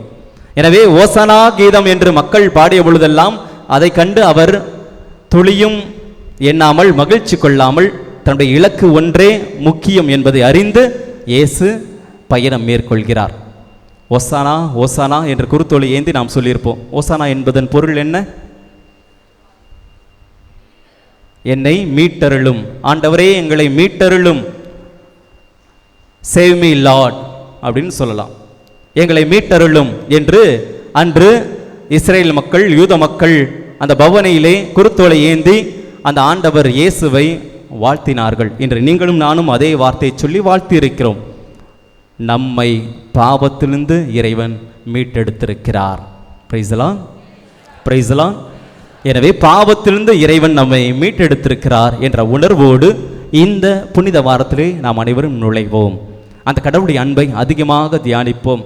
கடவுள் நமக்கு மன்னிப்பு கொடுத்து கொண்டே இருக்கிறார் என்பதை அதிகமாக தியானிப்போம். அதனுடைய முத்தாய்ப்பாக நாம் செய்ய வேண்டிய இரண்டாவது காரியம், பிரியமானவர்களே, அந்த இயேசுவை முழுவதுமாக நம்புகிறோம். இயேசுதான் என் மீட்பர், இயேசுதான் என் ஆண்டவர் என்பதை அறிக்கையிடுகிறோம் என்றால், இன்று 2ஆம் வசனத்தில் சொன்னது போல, யாரெல்லாம் இயேசுவே ஆண்டவர் என்று நாவார அறிக்கையிடுகிறார்களோ அவர்கள் மீட்பினை பெற்றுக்கொள்கிறார்கள். இதே பகுதியை ரோமையர் எழுதப்பட்ட திருமுகம் 10வது அதிகாரம் 9வது வசனத்திலே வாசி கேட்கலாம். எந்த நாவெல்லாம் இயேசுவே ஆண்டவர் என்று அறிக்கையிடுகிறதோ அவர்கள் மீட்பை பெற்றுக்கொள்கிறார்கள், நிலை வாழ்வை நோக்கி அடியெடுத்து செல்கிறார்கள். எல்லாம் சேர்ந்து சொல்லுவோமா? இயேசுவே என் ஆண்டவர், இயேசுவே என் இரட்சகர், இயேசுவே என் மீட்பர். எனவே அந்த இயேசுதான் நமக்கெல்லாம் மீட்பினை பெற்றுக் கொடுத்தார் என்பதை முழுவதுமாக நம்பி அவரை பின் செல்வோம். எத்தனை பேர் இயேசுவை நம்புறீங்க? எல்லாம் மகிழ்ச்சி ஆர்ப்பரித்து சொன்னீங்க, ரொம்ப சந்தோஷமா இருந்துச்சு. இயேசுவை நம்புறவங்களாம் கை தூக்குங்க. சூப்பர். இயேசு பின்னாடி நடக்கிறவங்களாம் கை தூக்குங்க. கம்மியாயிருச்சு. இயேசுவை நம்புறவங்களாம் கை தூக்குங்கன்னா எல்லாருமே கை தூக்கணும், அதில் எந்த சந்தேகமும் இல்லை. இயேசுவை விசுவசிக்கிறேன், கண்டிப்பாக அவர் மீட்பர், நம்புகிறேன். இயேசு எத்தனை பேர் பின்பற்றுறீங்க அப்படின்னா ஒரு 50 கை கூட ஏறலையே. அவ்வளோதான் நம்முடைய வாழ்க்கையாக இருக்குது. பிரியமானவர்களே, கிறிஸ்தவர்களாகிய நாம் வெறுமனே பார்வையாளர்களாக இல்லாமல் பங்கேற்பவர்களாக வாழ வேண்டும். அந்த இயேசுவுடைய பாதையிலே, அந்த இயேசுவுடைய பாதச்சுவட்டினிலே பின்பற்றக்கூடிய கிறிஸ்துவின் பிள்ளைகளாக, கிறிஸ்துவின் மக்களாக நீங்களும் நானும் இருக்க வேண்டும் என்பதற்காகத்தான் உங்களையும் என்னையும் ஆண்டவர் திருமுழுக்கின் வழியாக அவருடைய பிள்ளைகளாக தேர்வு செய்திருக்கிறார். Price the Lord. இதை எத்தனை பேர் உணர்ந்திருக்கோம் அப்படின்னு தெரியல. திருமுழுக்கு பெற்ற ஒவ்வொருவருமே நாம் அந்த கடவுளுடைய பிள்ளைகளாக இருக்கக்கூடிய தகுதியை பெற்றிருக்கிறோம். சாவை வென்று நமக்கும் இறைவன் அந்த வாழ்வை தருகிறார் என்பதை உணர்ந்திருக்கிறோம். ஜென்ம பாவத்திலிருந்து இறைவன் நம்மை மீட்டெடுத்திருக்கிறார். எனவே அவருடைய பிள்ளைகளாக இருக்கக்கூடிய தகுதியை பெற்ற நாம் அவருடைய சீடராக, சீடத்தியாக வாழ வேண்டும். 1 பேதுரு அதிகாரம் 2 இறைவசனம் 9 அழகாக சொல்ல கேட்கிறோம். நீங்கள் அனைவரும் தேர்ந்தெடுக்கப்பட்ட வழிமரபினர், அரச குருகுல கூட்டத்தினர், தூய மக்களினத்தினர், அவரது உரிமை சொத்தான மக்கள். அப்ப நீங்களும் நானும் யாருக்கு சொந்தமானவர்கள்? கடவுளுக்கு சொந்தமானவர்கள். நம்முடைய தலையிலே, உச்சந்தலையிலே திருமுழுக்கின் பொழுது அழியா முத்திரை பொறிக்கப்பட்டிருக்கிறது. பிரியமானவர்களே, இதை உணர்ந்து கொள்ளுங்கள். Price the Lord, praise the Lord. எனவே உங்களை இருள் என்று தமது வேதக ஒளிக்கு அழைத்துள்ளவருடைய மேன்மைமிக்க செயல்களை அறிவிப்பது உங்கள் பணி என்று அந்த இறைவார்த்தை சொல்லும். அப்ப திருமுழுக்கு பெற்று அனைவருமே இயேசுவின் பாதச்சூட்டை பின்பற்ற வேண்டும். இயேசு வாழ்ந்து விட்டு சென்ற அந்த இறையாட்சியின் விளிம்புகளை வாழ்ந்து காட்ட வேண்டும் என்பதற்காகத்தான் இறைவன் உங்களையும் என்னையும் தேர்வு செய்திருக்கிறார். எனவே வெறுமனே கிறிஸ்தவர்கள் என்று பெயரளவிலே சொல்லிக்கொண்டு நம்மை ஏமாற்றிக் கொள்ளாமல், நம்மை அழைத்த இறைவனை ஏமாற்றாமல், அவருக்கு உபயோகமுள்ள மக்களாக, அவருடைய கருவிகளாக நாம் திகழ வேண்டும். எனவே இந்த சிலுவை உற்று நோக்கும் பொழுதெல்லாம் உங்களுடைய நினைவுக்கு வர வேண்டியது இதுதான். கடவுள் அன்பு, பிறர் அன்பு. கடவுள் நம்மை அன்பு செய்கிறார், கடவுள் நம்மை மன்னிக்கிறார், கடவுள் நம்ம மீது இரக்கம் காட்டுகிறார். இதில் எந்த சந்தேகமும் கிடையாது. ஆனால் அதே கடவுளுடைய அன்பை அனுபவிக்கக்கூடிய நான், அதே கடவுள் எனக்கு தரக்கூடிய மன்னிப்பை அனுபவிக்கக்கூடிய நான், கடவுள் தரக்கூடிய இரக்கத்தை அனுபவிக்கக்கூடிய நான் அதை பிறருக்கு வழங்க கடமைப்படுகிறேன் என்பதை உணர்ந்து கொள்ளக்கூடிய வாரமாகவும் இந்த புனித வாரம் அமைகிறது. Price the Lord, praise the Lord. எனவே நாம் வெறுமனே பங்கேற்பாளர்களாக, பார்வையாளர்களாக இல்லாமல் பங்கேற்பாளர்களாக மாற வேண்டும். இயேசுவுடைய சிலுவை சுமந்து நாமும் அவரை பின் செல்ல வேண்டும். அதனால தான் இயேசு அழகா சொல்லிட்டார், என்னை பின்பற்ற விரும்பும் எவரும் தன்னலம் துறந்து தன்னுடைய சிலுவை சுமந்து கொண்டு என்னை பின்பற்றி வரட்டும். It's open invitation. அவர் யாருக்கும் கட்டாயப்படுத்தி கொடுக்கல. என் பின்பற்றி வரியா, அப்போ சிலுவைகள் உனக்கு இருக்கும். அந்த சிலுவை எப்படிப்பட்ட சிலுவை தெரியுமா? ரோமையர் எழுதப்பட்ட திருமுகம் அதிகாரம் 14 இறைவசனம் 17 சொல்கிறது. அதை மட்டும் படிங்க, முடிக்கலாம். ரோமையர் 14:17 இறையாட்சியின் விளிம்புகள் எது எது என்று அழகாக புனித பவுலியார் சொல்கிறார். இறையாட்சி என்பது நாம் உண்பதையும் குடிப்பதையும் அடிப்படையாக கொண்டது அல்ல, மாறாக தூய ஆவி அருளும், நீதி, அமைதி, மகிழ்ச்சி ஆகியவற்றை அடிப்படையாக கொண்டது. அப்படி என்றால் அது நமக்கு தரக்கூடிய செய்தி என்ன? பிரியமானவர்களே, அந்த இறையாட்சியின் பாதையிலே நீங்களும் நானும் நடக்க வேண்டும் என்று இறைவன் விரும்புகிறார். பிலிப்பியருக்கு எழுதப்பட்ட திருமுகம் 3வது அதிகாரம் 20வது வசனம் அழகாக சொல்கிறது, விண்ணகமே நம்முடைய தாய் நாடு, ஏனென்றால் அங்கிருந்து ஆண்டவர் இயேசு கிறிஸ்து மீண்டும் வருவார் என நம்பிக்கையோடு காத்திருக்கின்றோம். Praise the Lord, praise the Lord. எனவே நம்முடைய இலக்கு எதுவாக இருக்க வேண்டும் அப்படின்னா பிரியமானவர்களே, அந்த விண்ணகம்தான். அந்த விண்ணக வீட்டை பெற்றுக்கொள்ள நாம் முயற்சிக்க வேண்டும். இந்த மண்ணகத்திலே இயேசு எப்படி ஒரு இலக்கை கொண்டிருந்தாரோ, தந்தையின் விருப்பத்தை நிறைவேற்ற வேண்டும், அதுதான் என்னுடைய இலக்கு, சிலுவையிலே நான் மரிக்க வேண்டும், ரத்தம் சிந்த வேண்டும், அதன் வழியாக இந்த உலகத்தை மீட்க வேண்டும் என்ற இலக்கை நோக்கி இயேசு தெளிவாக இருந்தார். எனவேதான் எருசலேமுக்கு அவர் விரைந்து செல்கிறார் அந்த இலக்கை நிறைவேற்ற. அவருக்கு தெரியும், துன்பங்கள் இருக்கு, பாடுகள் இருக்கு, தன்னை இகழ்ந்து ஒதுக்குவார்கள், தன்னை ஏளனமாக பேசுவார்கள், எல்லாம் தெரியும் இயேசுவுக்கு. இதெல்லாம் தெரிந்திருந்தும் இதோ தந்தையின் விருப்பத்தை நிறைவேற்ற எருசலேம் நகருக்கு செல்கிறார். நம்முடைய இலக்கு ஒன்றே ஒன்றுதான் பிரியமானவர்களே, அது விண்ணகம். அந்த விண்ணக வீட்டை பெற்றுக்கொள்ள நீங்களும் நானும் முயற்சி செய்ய வேண்டும் என்றுதான் ஆண்டவர் விரும்புகிறார். ஏனென்றால் அந்த விண்ணகத்தில்தான் நம்மை மீட்ட இறைவன் இருக்கிறார். அந்த விண்ணக வீட்டை பெற்றுக்கொள்ள எப்படிப்பட்ட வாழ்வு வாழ வேண்டும்? நீதி உள்ளவர்களாக, உண்மை பேசக்கூடியவர்களாக, பிறரை மன்னிக்கக்கூடியவர்களாக, பிறர் மீது அன்பு செலுத்தக்கூடியவர்களாக வாழ வேண்டும் என்று இறைவன் விரும்புகிறார். அதுதான் இறையாட்சியின் விழுமியங்கள். இன்னைக்கு எப்படி பிலாத்து கை கழுவுனானே அதுபோல இருக்கக்கூடாது. எங்கெல்லாம் தவறு நடக்கிறதோ அந்த தவறை சுட்டி காட்ட வேண்டும். அதற்காக துன்பங்கள் வந்தாலும் அதை ஏற்றுக்கொள்ள வேண்டும். அப்பொழுதுதான் நாம் இயேசுவுடைய பாதச்சுவட்டிலே நடக்கிறோம். பிரைஸ்லாம். உண்மை பேச வேண்டும். பொய் என்று தெரிந்திருந்தும் அந்த பொய்க்கு துணை போராகாமல் உண்மை பேசக்கூடியவர்களாக வாழும் பொழுது நாம் இயேசுவுக்கு சான்று பகர்கிறோம். பிரைஸ்லாம். எப்பொழுதெல்லாம் பிறர் நம்மை மன்னித்துக் கொண்டிருக்கிறார்களோ நாமும் பிறரை மன்னிக்கும் பொழுது பிறருடைய வாழ்க்கையில் நாம் மகிழ்ச்சியை தருகிறோம் என்பதை இயேசு மீண்டும் ஆணித்தரமாக நமக்கு சொல்லி காட்டுகிறார். எனவேதான் இயேசு சிலுவையிலே மரிக்கும் பொழுதும் அந்த கள்வனை மன்னிக்கின்றார். இன்றே நீ என்னுடன் பேரின்ப வீட்டிலே இருப்பாய் என்று சொல்லி தன்னுடைய வாழ்வின் இறுதி வரை இயேசு மன்னித்து கொண்டே இருக்கிறார். பிரைஸ்லான். இதுதான் கிறிஸ்துவின் விழுமியங்கள், கிறிஸ்தவத்தின் விழுமியங்கள்.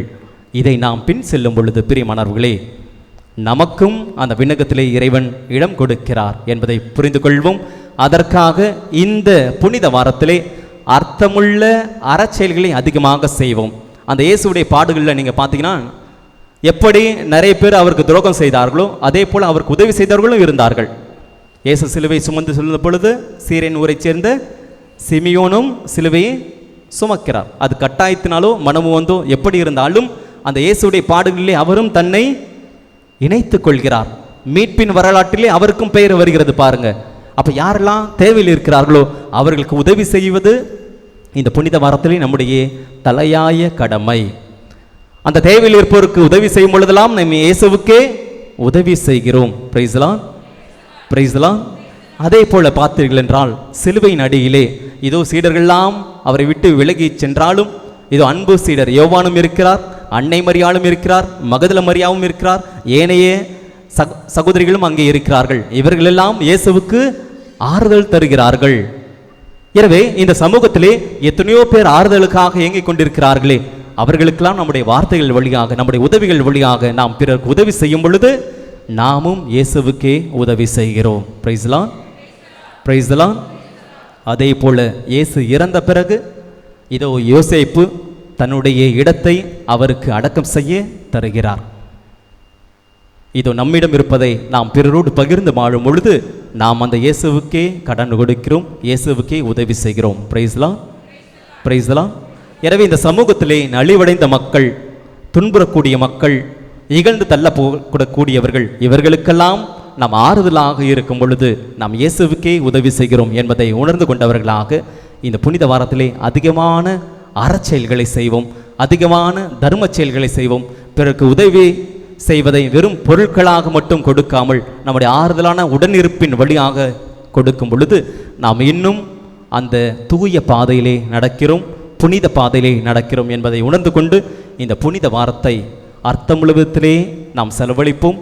அப்பொழுது நம்மை படைத்த இறைவன் நம்மை குறித்து மகிழ்ச்சி அடைவார், அந்த விண்ணகத்திலே நமக்கும் இடம் கொடுப்பார் என்ற நம்பிக்கையோடு இதை தொடர்ந்து அந்த இறைவனுடைய ஆசீர்வாதம், இறைவனுடைய வழிநடத்துதல் இந்த புனித வாரம் முழுவதும் நமக்கும் நம்முடைய குடும்பத்தாருக்கும் கிடைக்க தொடர்ந்து ஜெபிப்போம்.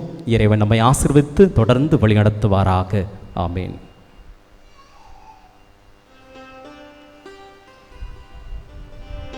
எழுந்து நிற்போம். நாம் நம்பக்கூடிய கடவுள் உண்மையானவர். எனவே அந்த நம்பிக்கையை மகிழ்ச்சியோடு நாம் அனைவரும் அறிக்கையிடுவோம்.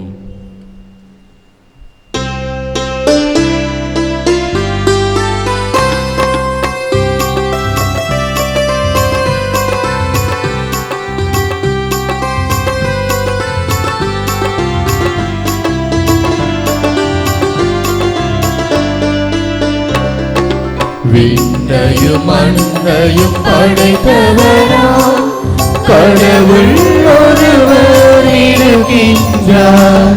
தந்தை மகத்துய ஆவியராய் ஒன்றாய் வாழ்வோரை நம்புகிறேன். தூய ஆவியின் வல்லமையால் இறைமகன் நமக்காய் மனிதரானார். கன்னி மரியிடம் பிறந்தவராம் இயேசுவை உறுதியாய் நம்புகிறேன். பிலாத்துவின் ஆட்சியில் பாடுபட்டார். சிலுவையில் இறந்து அடக்கப்பட்டார். மூன்றாம் நாளில் உயிர்த்தெழுந்தார். இறப்பின் மீதே வெற்றி கொண்டார். விண்ணகம் வாழும் தந்தையிடம் அரியணை கொண்டு இருக்கின்றார். உலகம் முடியும் காலத்திலே நடுவரை திரும்பவும் வந்திடுவார். தூய ஆவியாரை நம்புகிறேன். பாரினில் அவர் துணை வேண்டுகிறேன். பாவ மன்னிப்பில் தூய்மை பெற்று பரிகார வாழ்வில் நிலைத்திடுவேன்.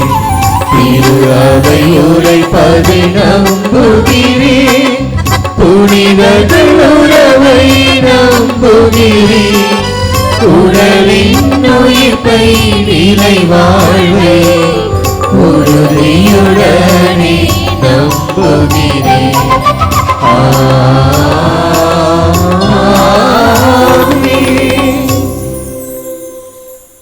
கிறிஸ்து உரத்த குரல் எழுப்பி கண்ணீர் சிந்தி வேண்டல்களையும் மன்றாட்டுகளையும் தம் தந்தையிடம் ஒப்பு கொடுத்து இந்த பாடுகளின் நாட்களிலே நாம் கடவுளை தாழ்மையுடன் மன்றாடுவோம். அவர் தம் மகனுடைய பணிவை முன்னிட்டு நம்முடைய வேண்டுதல்களையும் கனிவுடன் கேட்டு அருள் புரிந்தருள்வாராக. உங்கள் பதில்: வாரும் எம் அரசே, அன்பினால் எம்மை மீட்டருளும். வாரும் எம் அரசே, அன்பினால் எம்மை மீட்டருளும். திருச்சபைக்காக எம் திருச்சபையை வழிநடத்தும் திருத்தந்தை, ஆயர்கள், குருக்கள் மற்றும் துறவரத்தார் அனைவரும் இந்த சிலுவை பயணத்தில் இயேசுவின் தாழ்ச்சியையும் தியாகத்தையும் தங்கள் வாழ்வில் கொண்டு மக்களை இறைவனிடம் வழிநடத்த தேவையான அருளை பொழியுமாறு இறைவா உம்மை மன்றாடுகிறோம். வாரும் எம் அரசே, அன்பினால் எம்மை மீட்டருளும். உலக அமைதிக்காக எருசலேம் நகருக்குள் அமைதியின் தூதுவராக நுழைந்த இயேசுவே, இன்று உலகில் போர் மற்றும் வன்முறையினால் தவிக்கும் நாடுகள் அனைத்திலும் உமது மேலான அமைதி நிலவச் செய்யவும் உமது உலக தலைவர்கள் அனைவரும் அதிகாரத்தை விட்டு அன்பையே முன்னிறுத்தவும் இறைவா உம்மை மன்றாடுகிறோம். வாரும் எம் அரசே, அன்பினால் எம்மை மீட்டருளும். துன்புறுவோருக்காக நோய்களாலும் வறுமையினாலும் தனிமையினாலும் அவதியுறும் அனைவரும் சிலுவையில் தொங்கிய இயேசுவின் காயங்களில் ஆறுதல் பெறவும் அவர்களின் சிலுவை சுமக்கும் வாழ்வில் புதிய நம்பிக்கை பிறக்கவும் இறைவா உம்மை மன்றாடுகிறோம். வாரும் எம் அரசே, அன்பினால் எம்மை மீட்டருளும். இளைஞர்களுக்காக குருத்த ஞாயிறு இளைஞர் தினமாகவும் கொண்டாடப்படுவதால் எம் சமூகத்தை இளைஞர்கள் தீய வழிகளில் செல்லாமல் கிறிஸ்துவின் சிலுவையை தங்கள் இலக்காக கொண்டு நேர்மையான பாதையில் நடைபோட தேவையான மன உறுதியை வழங்க இறைவா உம்மை மன்றாடுகிறோம். வாரும் எம் அரசே, அன்பினால் எம்மை மீட்டருளும். எம் பங்கு மக்களுக்காக இந்த வழிபாட்டில் கலந்து கொண்டுள்ள நாம் அனைவரும் குருத்தோலையுடன் பாடிய ஓசானா முழக்கத்தை சிலுவை அடையிலும் உண்மையாக அறிக்கையிடவும் இறுதி வரை கிறிஸ்துவின் சீடர்களாக வாழவும் வரம் தர இறைவா உம்மை மன்றாடுகிறோம். வாரும் எம் அரசே, அன்பினால் எம்மை மீட்டருளும். கண்களை மூடி ஒரு சில நிமிடங்கள் நோயாளிகளுக்காகவும் ஜெபிப்போம். மருத்துவமனையில் உள்ள நோயாளிகள், நம்முடைய வீடுகளில் இருக்கக்கூடிய நோயாளிகள், வயதானவர்களுக்காக ஜெபிப்போம்.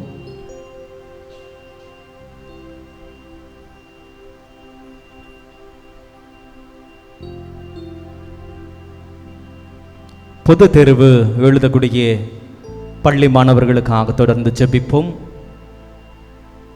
மீதமுள்ள தேர்வுகளை நல்ல முறையிலே அவர்கள் நிறைவு செய்ய, நல்ல முறையில் எழுதி நல்ல மதிப்பெண்கள் பெற்று எதிர்கால வாழ்க்கை சிறப்பாக அமைத்துக் கொள்ள இறைவன் அவர்களுக்கு ஞானத்தையும் அறிவையும் தர ஜெபிப்போம்.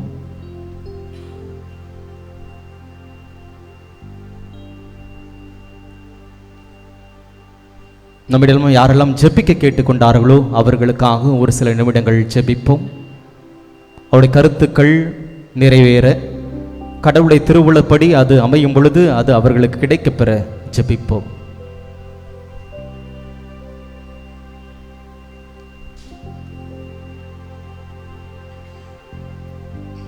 நம்முடைய தனிப்பட்ட தேவைகளை மௌனமாக எடுத்துரைப்போம்.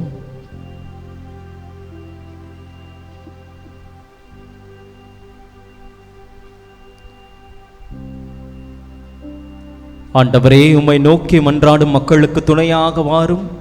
எங்கள் ஆற்றலினால் அடைய இயலாததை உம் திருமகனுடைய பாடுகளின் பயனாக பெற்றுக்கொள்ள செய்தருளும்.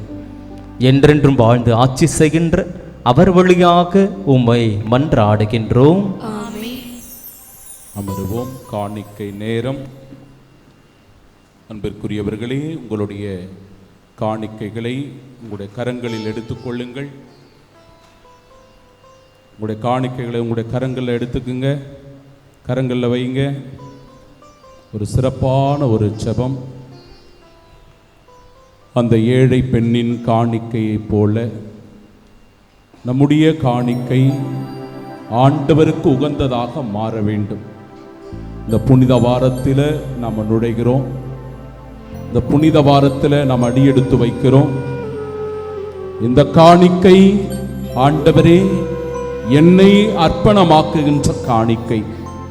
இந்த காணிக்கை என்னை முழுவதுமாக இந்த பலிப்பீடத்தில் ஒப்பு கொடுக்கிற காணிக்கை. இந்த காணிக்கை ஏழை எளிய மக்களினுடைய நல்வாழ்விற்கான காணிக்கை. இந்த காணிக்கை இந்த புனித வாரத்தினுடைய எல்லா நிகழ்வுகளுக்கான ஒரு காணிக்கை. இந்த காணிக்கை என் திருச்சபையை நான் பலப்படுத்துகின்ற காணிக்கை. இந்த காணிக்கை இதோ நான் ஆண்டவருக்காக என் ஒருத்தல் முயற்சியின் பலனாக கொடுக்கிற காணிக்கை. என் காணிக்கையை ஆசிர்வதியும். என் காணிக்கையை உமக்கு உகந்த காணிக்கையாக ஏற்றுக்கொள்ளும்.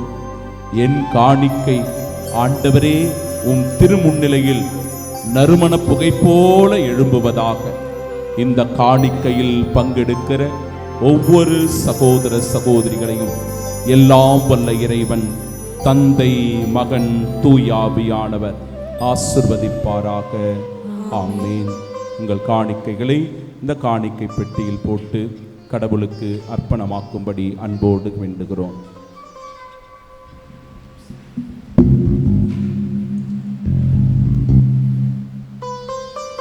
காணிக்கை பாடல்.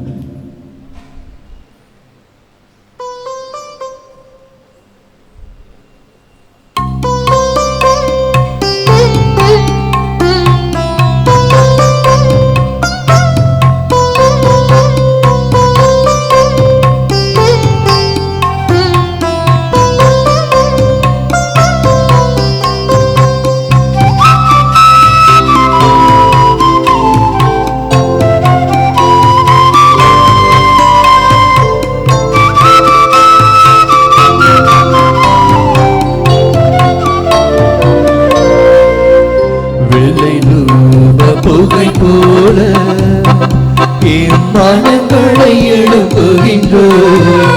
வான்பீடத்தில் அது சேரும் மனம் கமழும் காணிக்கையா.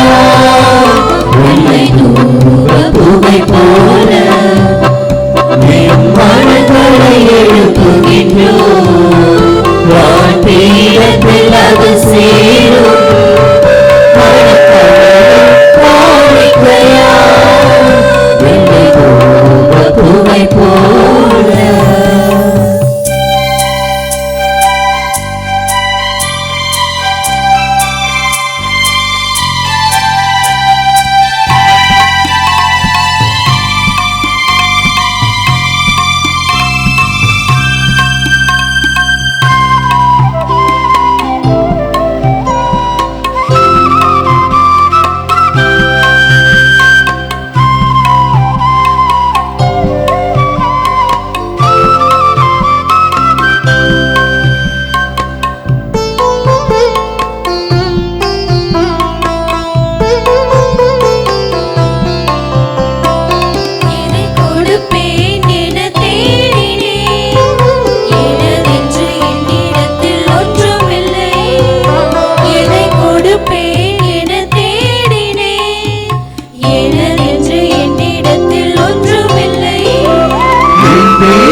தேவன் நீதான் என்றும் சொந்தம், என்றென்றும் மாறாத அன்பின் பந்தம்.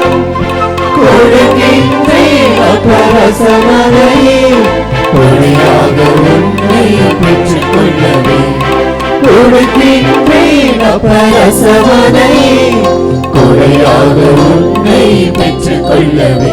வெள்ளை தூப புகை போல என் மனங்களை எழுப்புகின்றோம். வான்பீடத்தில் அது சேரும் மனக்கமழும் காணிக்கையா.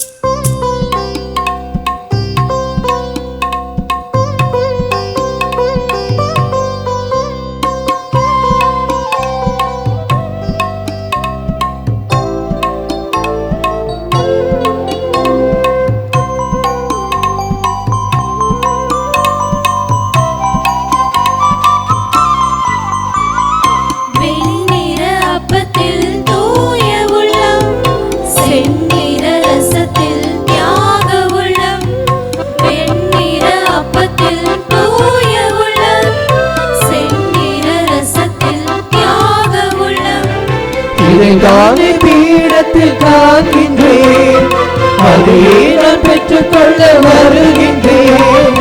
இதைதானே பீடத்தில் காக்கின்றேன், அதையே நான் பெற்றுக்கொள்ள வருகின்றேன்.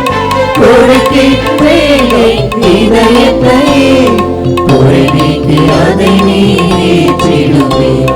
கொடுக்கின்றேன் இதயத்தையே, குறை நீக்கி அதை நீற்றிடுவே. வெள்ளை தூப புகை போல என் மனங்களை எழுப்புகின்றோம். வான்பீடத்தில் அது சேரும் மனக்கமழும் காணிக்கையா. வெள்ளை தூப புகை போல என் மனங்களை எழுப்புகின்றோம். வான்பீடத்தில் அது சேரும் மனக்கமழும் காணிக்கையா. வெள்ளை தூப புகை போல.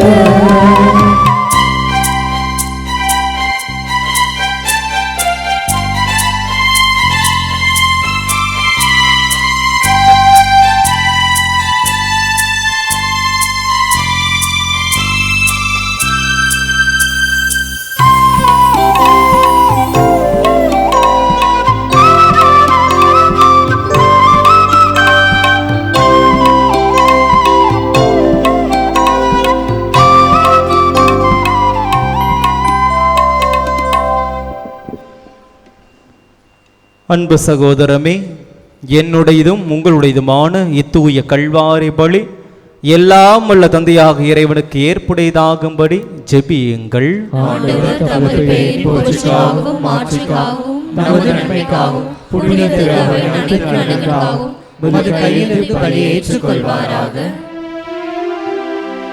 இரக்கமிக்க இறைவா, உம்முரே திருமகனின் பாடுகளால் நீர் எம்மீது கொண்டுள்ள இரக்கம் நெருங்கி வருவதாக. எங்கள் செயல்களால் தகுதியற்றவர்களாயினும் இந்த ஒரே பலியின் ஆற்றலால் உமது இரக்கத்தை முன்கூட்டியே நாங்கள் கண்டுணர்வோமாக. எங்கள் ஆண்டவராகிய இயேசு கிறிஸ்து வழியாக உம்மை மன்றாடுகிறோம்.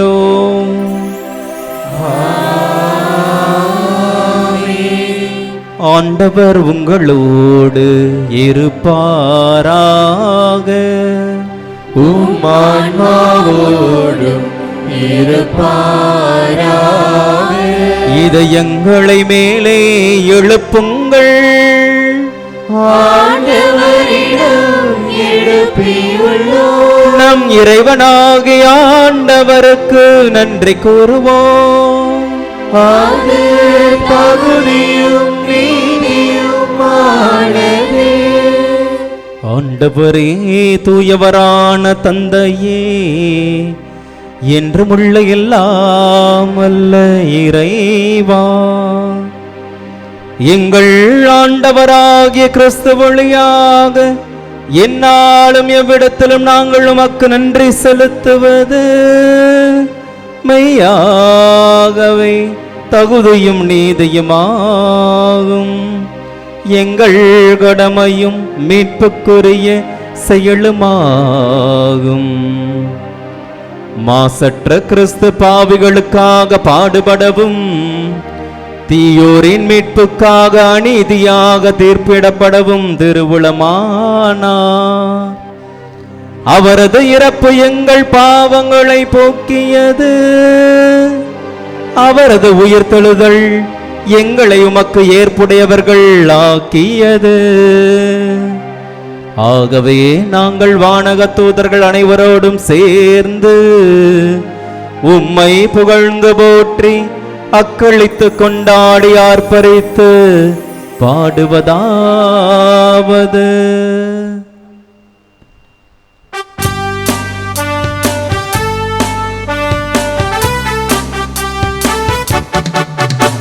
Hosanna, Hosanna, Hosanna என்றும் இயேசுவுக்கே. Hosanna, Hosanna, Hosanna என்றும் இயேசுவுக்கே. உம்மை போற்றுகிறோம், உம்மை போற்றுகிறோம், உம்மை வாழ்த்துகிறோம், உம்மை வாழ்த்துகிறோம், உம்மை போற்ற வணங்குகிறோம். Hosanna என்றும் இயேசுவுக்கே. தூயவர், தூயவர், உலகின் ஆண்டவர். தூயவர், தூயவர், உலகின் ஆண்டவர். உம்மை போற்றுகிறோம், உம்மை போற்றுகிறோம், உம்மை வாழ்த்துகிறோம், உம்மை வாழ்த்துகிறோம், உம்மை போற்ற வணங்குகிறோம். Hosanna என்றும் இயேசுவுக்கே. ஆண்டவர் திருப்பெயரால் வருபவர் ஆசி பெற்றவர். ஆண்டவர் திருப்பெயரால் வருபவர் ஆசி பெற்றவர். உம்மை போற்றுகிறோம், உம்மை போற்றுகிறோம், உம்மை வாழ்த்துகிறோம், உம்மை வாழ்த்துகிறோம், உம்மை போற்ற வணங்குகிறோம். Hosanna என்றும் இயேசுவுக்கே. Hosanna என்றும் இயேசுவுக்கே. Hosanna என்றும் இயேசுவுக்கே.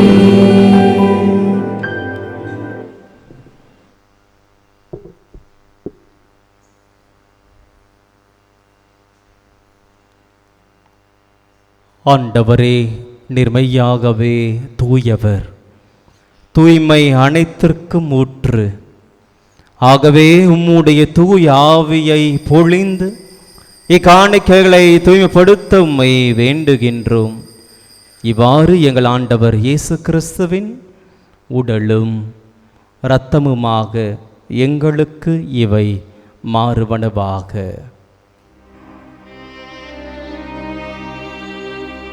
அவர் பாடுபட உளம் கனிந்து தம்மை கையளித்த போது அப்பத்தை எடுத்து நன்றி செலுத்தி அதை விட்டு தம் சீடர்களுக்கு அளித்து இயேசு கூறியதாவது: அனைவரும் இதிலிருந்து பெற்று உண்ணுங்கள், ஏனெனில் இது உங்களுக்காக கையளிக்கப்படும் என் உடல்.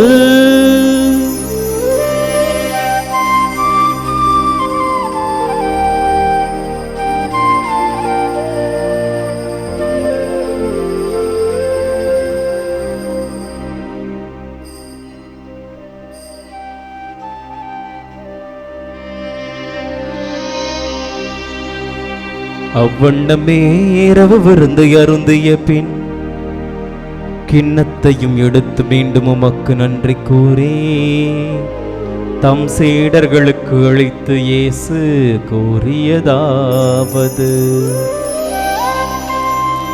அனைவரும் இதிலிருந்து பெற்று பருகுங்கள், ஏனெனில் இது புதிய நிலையான உடன்படிக்கைக்குரிய என் இரத்தத்தின் கிண்ணம். இது பாவ மன்னிப்புக்கென்று உங்களுக்காகவும் பலருக்காகவும் சிந்தப்படும். இதை என் நினைவாக செய்யுங்கள்.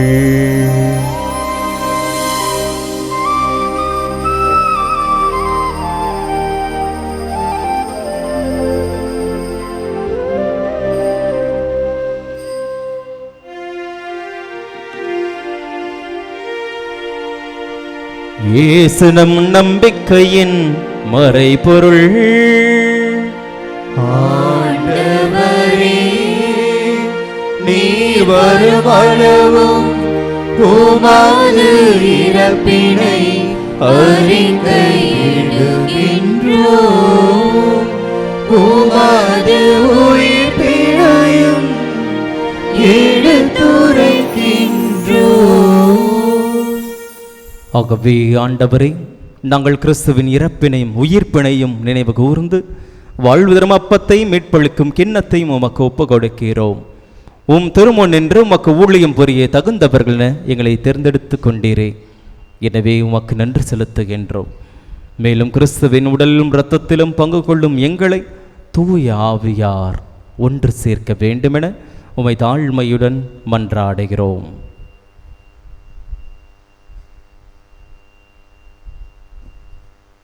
ஆண்டவரே, உலகெங்கும் பரவியிருக்கும் உமது திரு அவையை நினைவு கூர்ந்தருளும். எங்கள் திருத்தந்தை லியோ, எங்கள் பேராயர் ஜார்ஜ், எல்லா திருநிலையினர் ஆகிய அனைவரோடும் உமது திரு அவை அன்பில் நிறைவு பெறச் செய்தருளும்.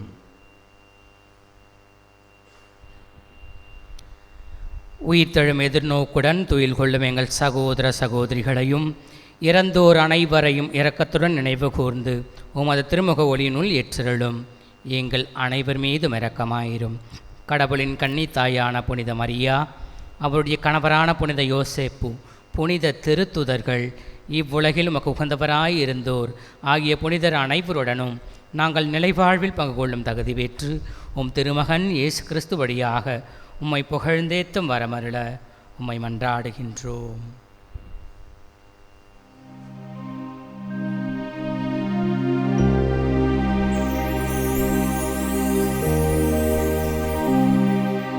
இவர் வழியாக இவரோடு இவரில் எல்லாம் வல்ல இறைவனாகிய தந்தையே, தூய ஆவியாரின் ஒன்றிப்பில் எல்லா புகழும் ஆட்சியும் என்றென்றும் உமக்கு உரியதே. ஆமென், ஆமென், ஆமென்.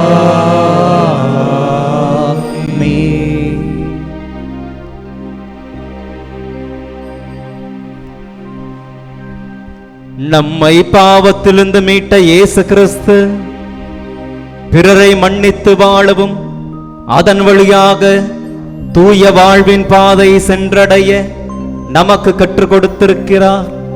அந்த ஜெபத்தின் வல்லமையும் பொருளையும் உணர்ந்து தந்தையை நோக்கி மன்றாடுவோம். விண்ணுலகில் இருக்கின்ற எங்கள் தந்தையே, உமது பெயர் தூயது என போற்ற பெறுக. உமது ஆட்சி வருக. உமது திருவுளம் விண்ணுலகில் நிறைவேறுவது போல மண்ணுலகிலும் நிறைவேறுக. எங்கள் அன்றாட உணவை இன்று எங்களுக்கு தாரும். எங்களுக்கு எதிராக குற்றம் செய்வோரை நாங்கள் மன்னிப்பது போல எங்கள் குற்றங்களை மன்னியும். எங்களை சோதனைக்கு உட்படுத்தாதேயும், தீமையிலிருந்து எங்களை விடுவித்தருளும். ஆண்டவரே, தீமைகள் அனைத்திலிருந்தும் எங்களை விடுவித்து எங்கள் வாழ்நாளில் அமைதியை கனிவுடன் அருள உம்மை மன்றாடுகிறோம். உமது இரக்கத்தின் உதவியால் நாங்கள் பாவத்திலிருந்தும் பாவத்திற்கு ஏதுவான சூழ்நிலையிலிருந்தும் எப்போதும் விடுதலை பெற்று யாதொரு கலக்கமுமின்றி நலமாயிருப்போமாக. நாங்கள் எதிர்நோக்கி இருக்கும் பேரின்பத்துக்காகவும் எம் மீட்பராகிய இயேசு கிறிஸ்துவின் இரண்டாம் வருகைக்காகவும் காத்திருக்கின்றோம். ஆண்டவரே இயேசு கிறிஸ்துவே, அமைதியை உங்களுக்கு விட்டுச் செல்கிறேன், என் அமைதியை உங்களுக்கு அளிக்கிறேன் என்றும் திருத்தூதர்களுக்கு மொழிந்தீரே. எங்கள் பாவங்களை பாராமல் உமது திரு அவை நம்பிக்கை மட்டும் கண்ணோக்கி உமது திருவுள்ளத்திற்கு ஏற்ப அதற்கு அமைதியும் ஒற்றுமையும் மகிழ்ச்சியும் அளித்தருள்வீராக. என்றென்றும் வாழ்ந்து ஆட்சி செய்கின்றவர் நீரே. ஆண்டவருடைய அமைதி உங்களோடு என்றும் இருப்பதாக.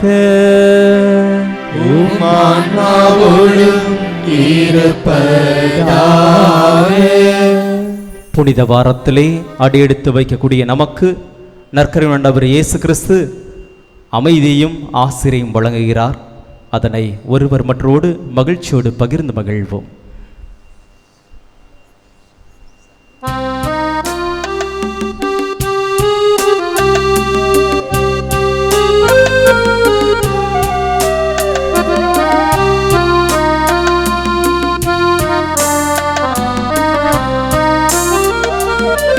உலகின் பாவம் போக்கும் இறைவனின் செம்மறியே, எங்கள் மேல் இரக்கம் வையும். உலகின் பாவம் போக்கும் இறைவனின் செம்மறியே, எங்கள் மேல் இரக்கம் வையும். உலகின் பாவம் போக்கும் இறைவனின் செம்மறியே, எங்களுக்கு அமைதி அருளும்.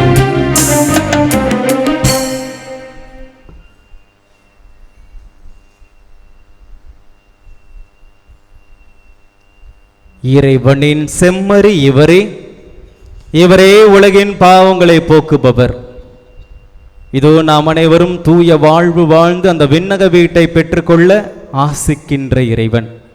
இந்த புனித வாரத்திலே அடி எடுத்து வைக்கக்கூடிய நமக்கு நிறைவான ஆசிரை கொடுத்து அவருடைய பாதையிலே நாம் நடக்க ஆற்றலையும் வல்லமையும் தரக்கூடிய நற்கருணை ஆண்டவர் இயேசு கிறிஸ்து இவரை. இச்சமரின் தெய்வீக விருந்துக்கு அழைப்பு பெற்ற நாம் ஒவ்வொருவருமே பேறு பெற்றவர்கள். ஆண்டவரே, நீர் நிலத்தில் எழுந்தருள நான் தகுதியற்றவன், ஆனால் ஒரு வார்த்தை மட்டும் சொல்லியருளும், எனது ஆன்மா நலமடையும். இயேசு கிறிஸ்துவின் திருவுடலும் திருத்தமும் நம்மை காத்து நமக்கு முடிவில் வாழ்வளிப்பதாக. ஆமென்.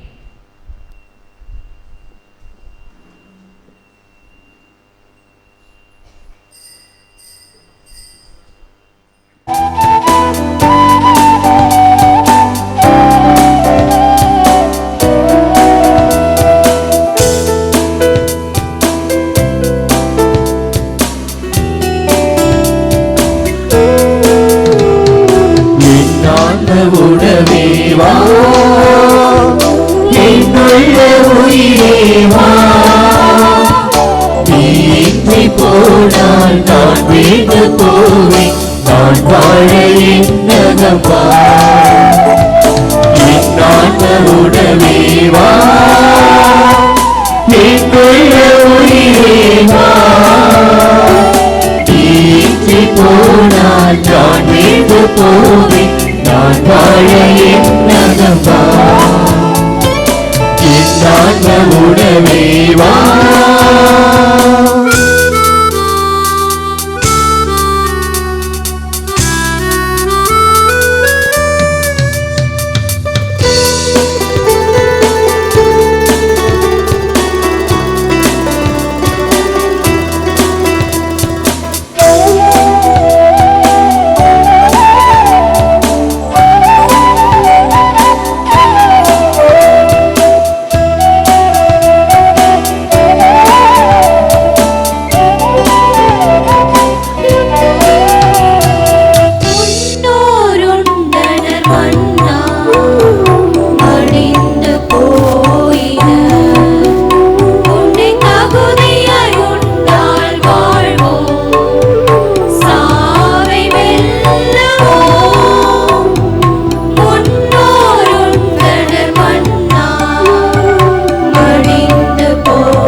உயிரேவா நீ இன்றி போனால் நான் வீழ்ந்து போவேன் நான் வாழ என் ரகம் வா என் ஆன்ம உணவேவா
உறவாடும் தெய்வம் உணவாக வந்தார் என் நெஞ்சம் இனிதாக பாடும் கார்மேகம் காணும் மயிலாக நானும் என்னாவில் ஆனந்த ராகம் உறவாடும் தெய்வம் உணவாக வந்தார் என் நெஞ்சம் இனிதாக பாடும் கார்மேகம் காணும் மயிலாக நானும் என்னாவில் ஆனந்த ராகம் உணவாய் வந்த தெய்வம் என் உள்ளம் கவர்ந்த தெய்வம் உள்ளம் கவர்ந்த தெய்வம் என் உணவாய் வந்த தெய்வம் உணவாய் வந்த தெய்வம் என் உள்ளம் கவர்ந்த தெய்வம் உள்ளம் கவர்ந்த தெய்வம் என் உணவாய் வந்த தெய்வம் உறவாடும் தெய்வம் உணவாக வந்தார் என் நெஞ்சம் இனிதாக பாடும் கார்மேகம் காணும் மயிலாக நானும் என்னாவில் ஆனந்த ராகம்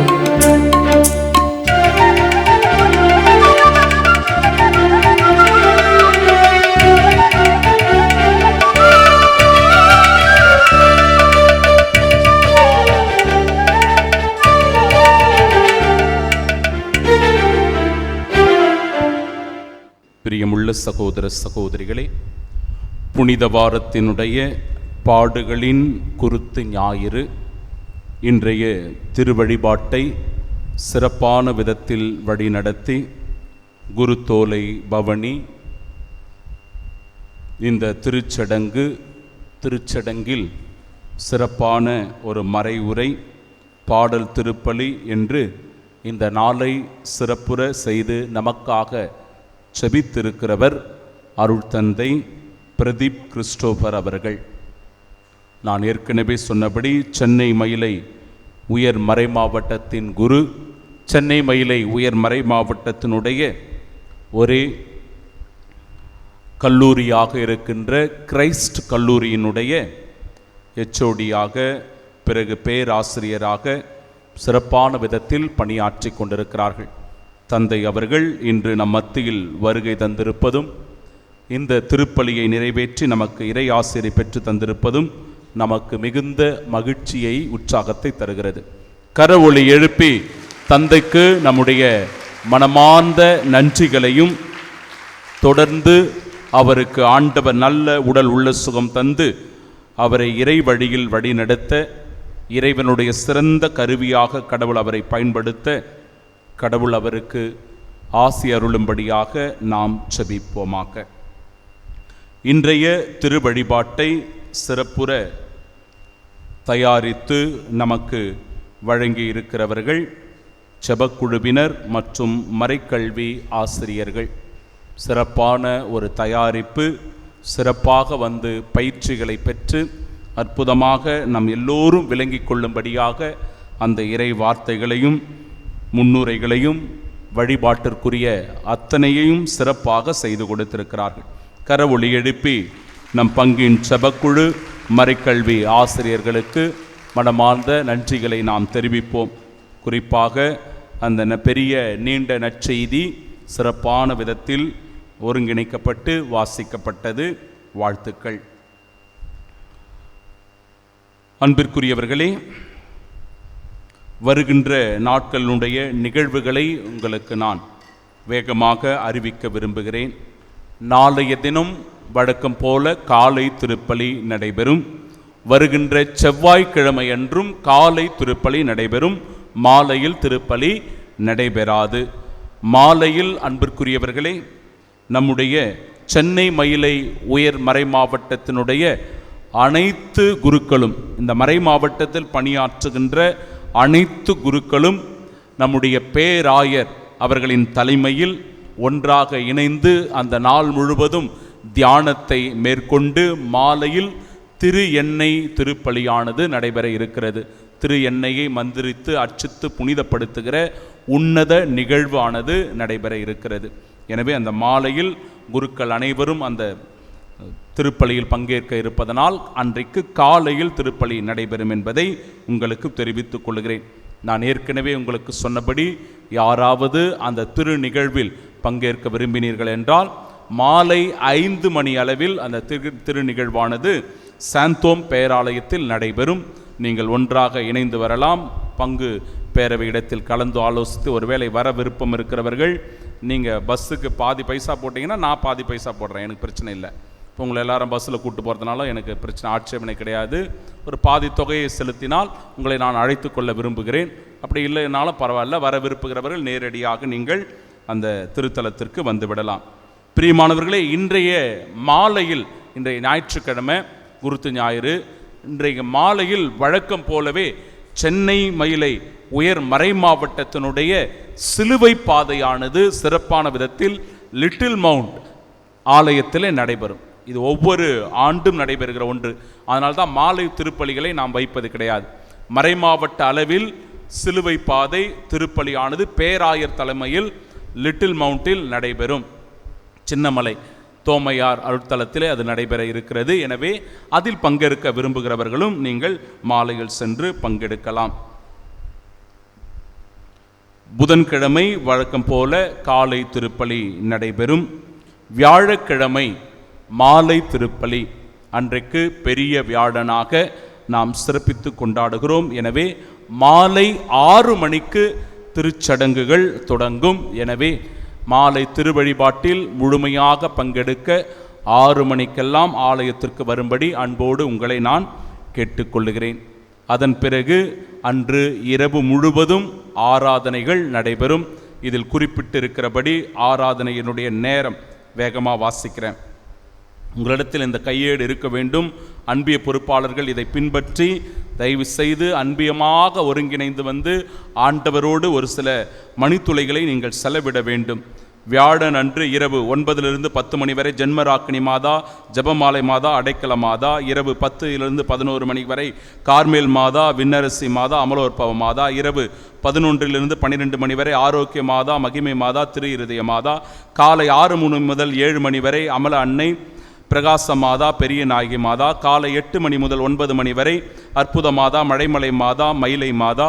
காலை 9 மணி முதல் 10 மணி வரை லூர்து மாதா, சலேத் மாதா, பூண்டி மாதா. காலை 10 மணி முதல் 11 மணி வரை சந்தோஷ மாதா, காணிக்கை மாதா, பனிமய மாதா. காலை 11 மணி முதல் 12 மணி வரை மரியாயின் சேனை, மறைக்கல்வி ஆசிரியர்கள். மதியம் 12 மணி முதல் 1 மணி வரை ஜபக்குழு, கிறிஸ்தவ தொழிலாளர் இயக்கம். மதியம் 1 to 2 மணி வரை இளையோர் இயக்கம், அன்பிய ஒருங்கிணைப்பு குழு. மதியம் 2 மணி முதல் 3 மணி வரை பாடகர் குழு. அதோட இந்த ஆராதனையானது நிறைவு பெறும்.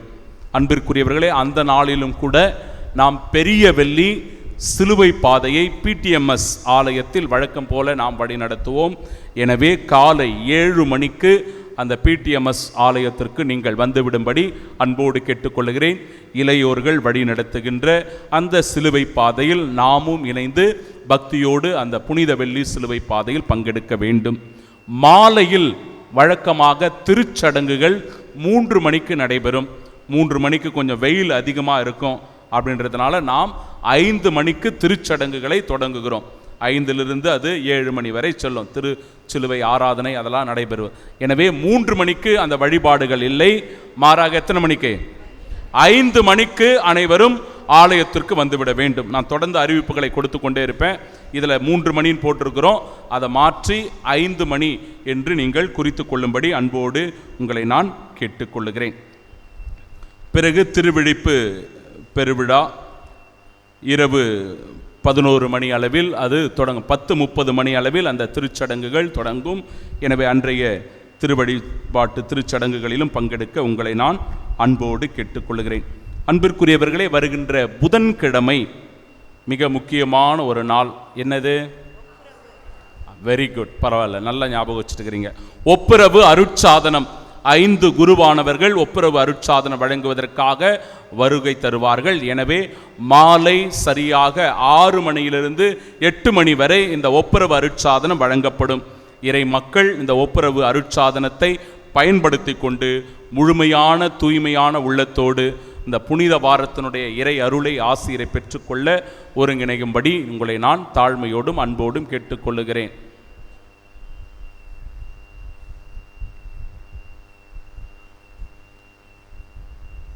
அன்பிற்குரியவர்களே,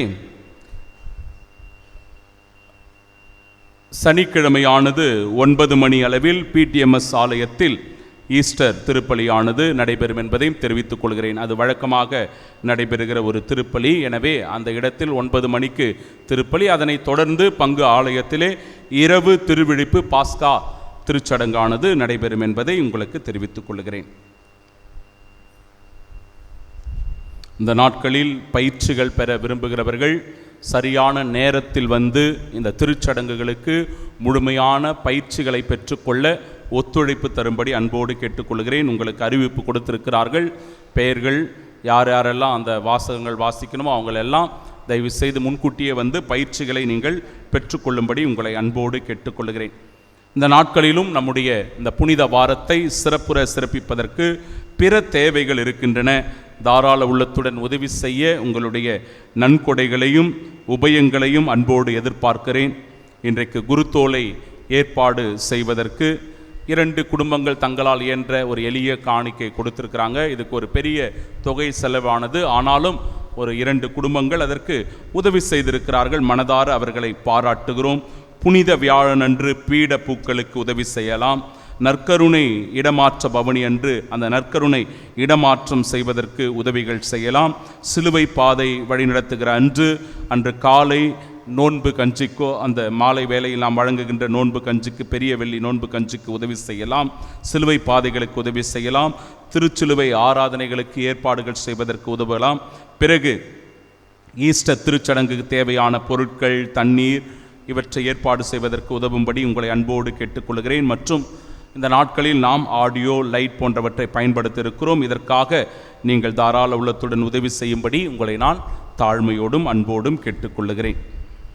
அன்பிற்கு பிரியமானவர்களே, நம்முடைய பங்கில் இருக்கின்ற நம்முடைய மண்ணின் மைந்தர், அருட்சகோதரர், திருத்தொண்டர் கிறிஸ்டோபர் அவர்கள், நம் பங்கில் வசிக்கின்ற திருவாளர் சம்மனசுநாதன், திருமதி ஸ்டெல்லா இவர்களுடைய இளைய மகன், திருத்தொண்டர் பட்டம் பெற்று இப்பொழுது குருவாக அருட்பொழிவு செய்யப்பட இருக்கிறார்.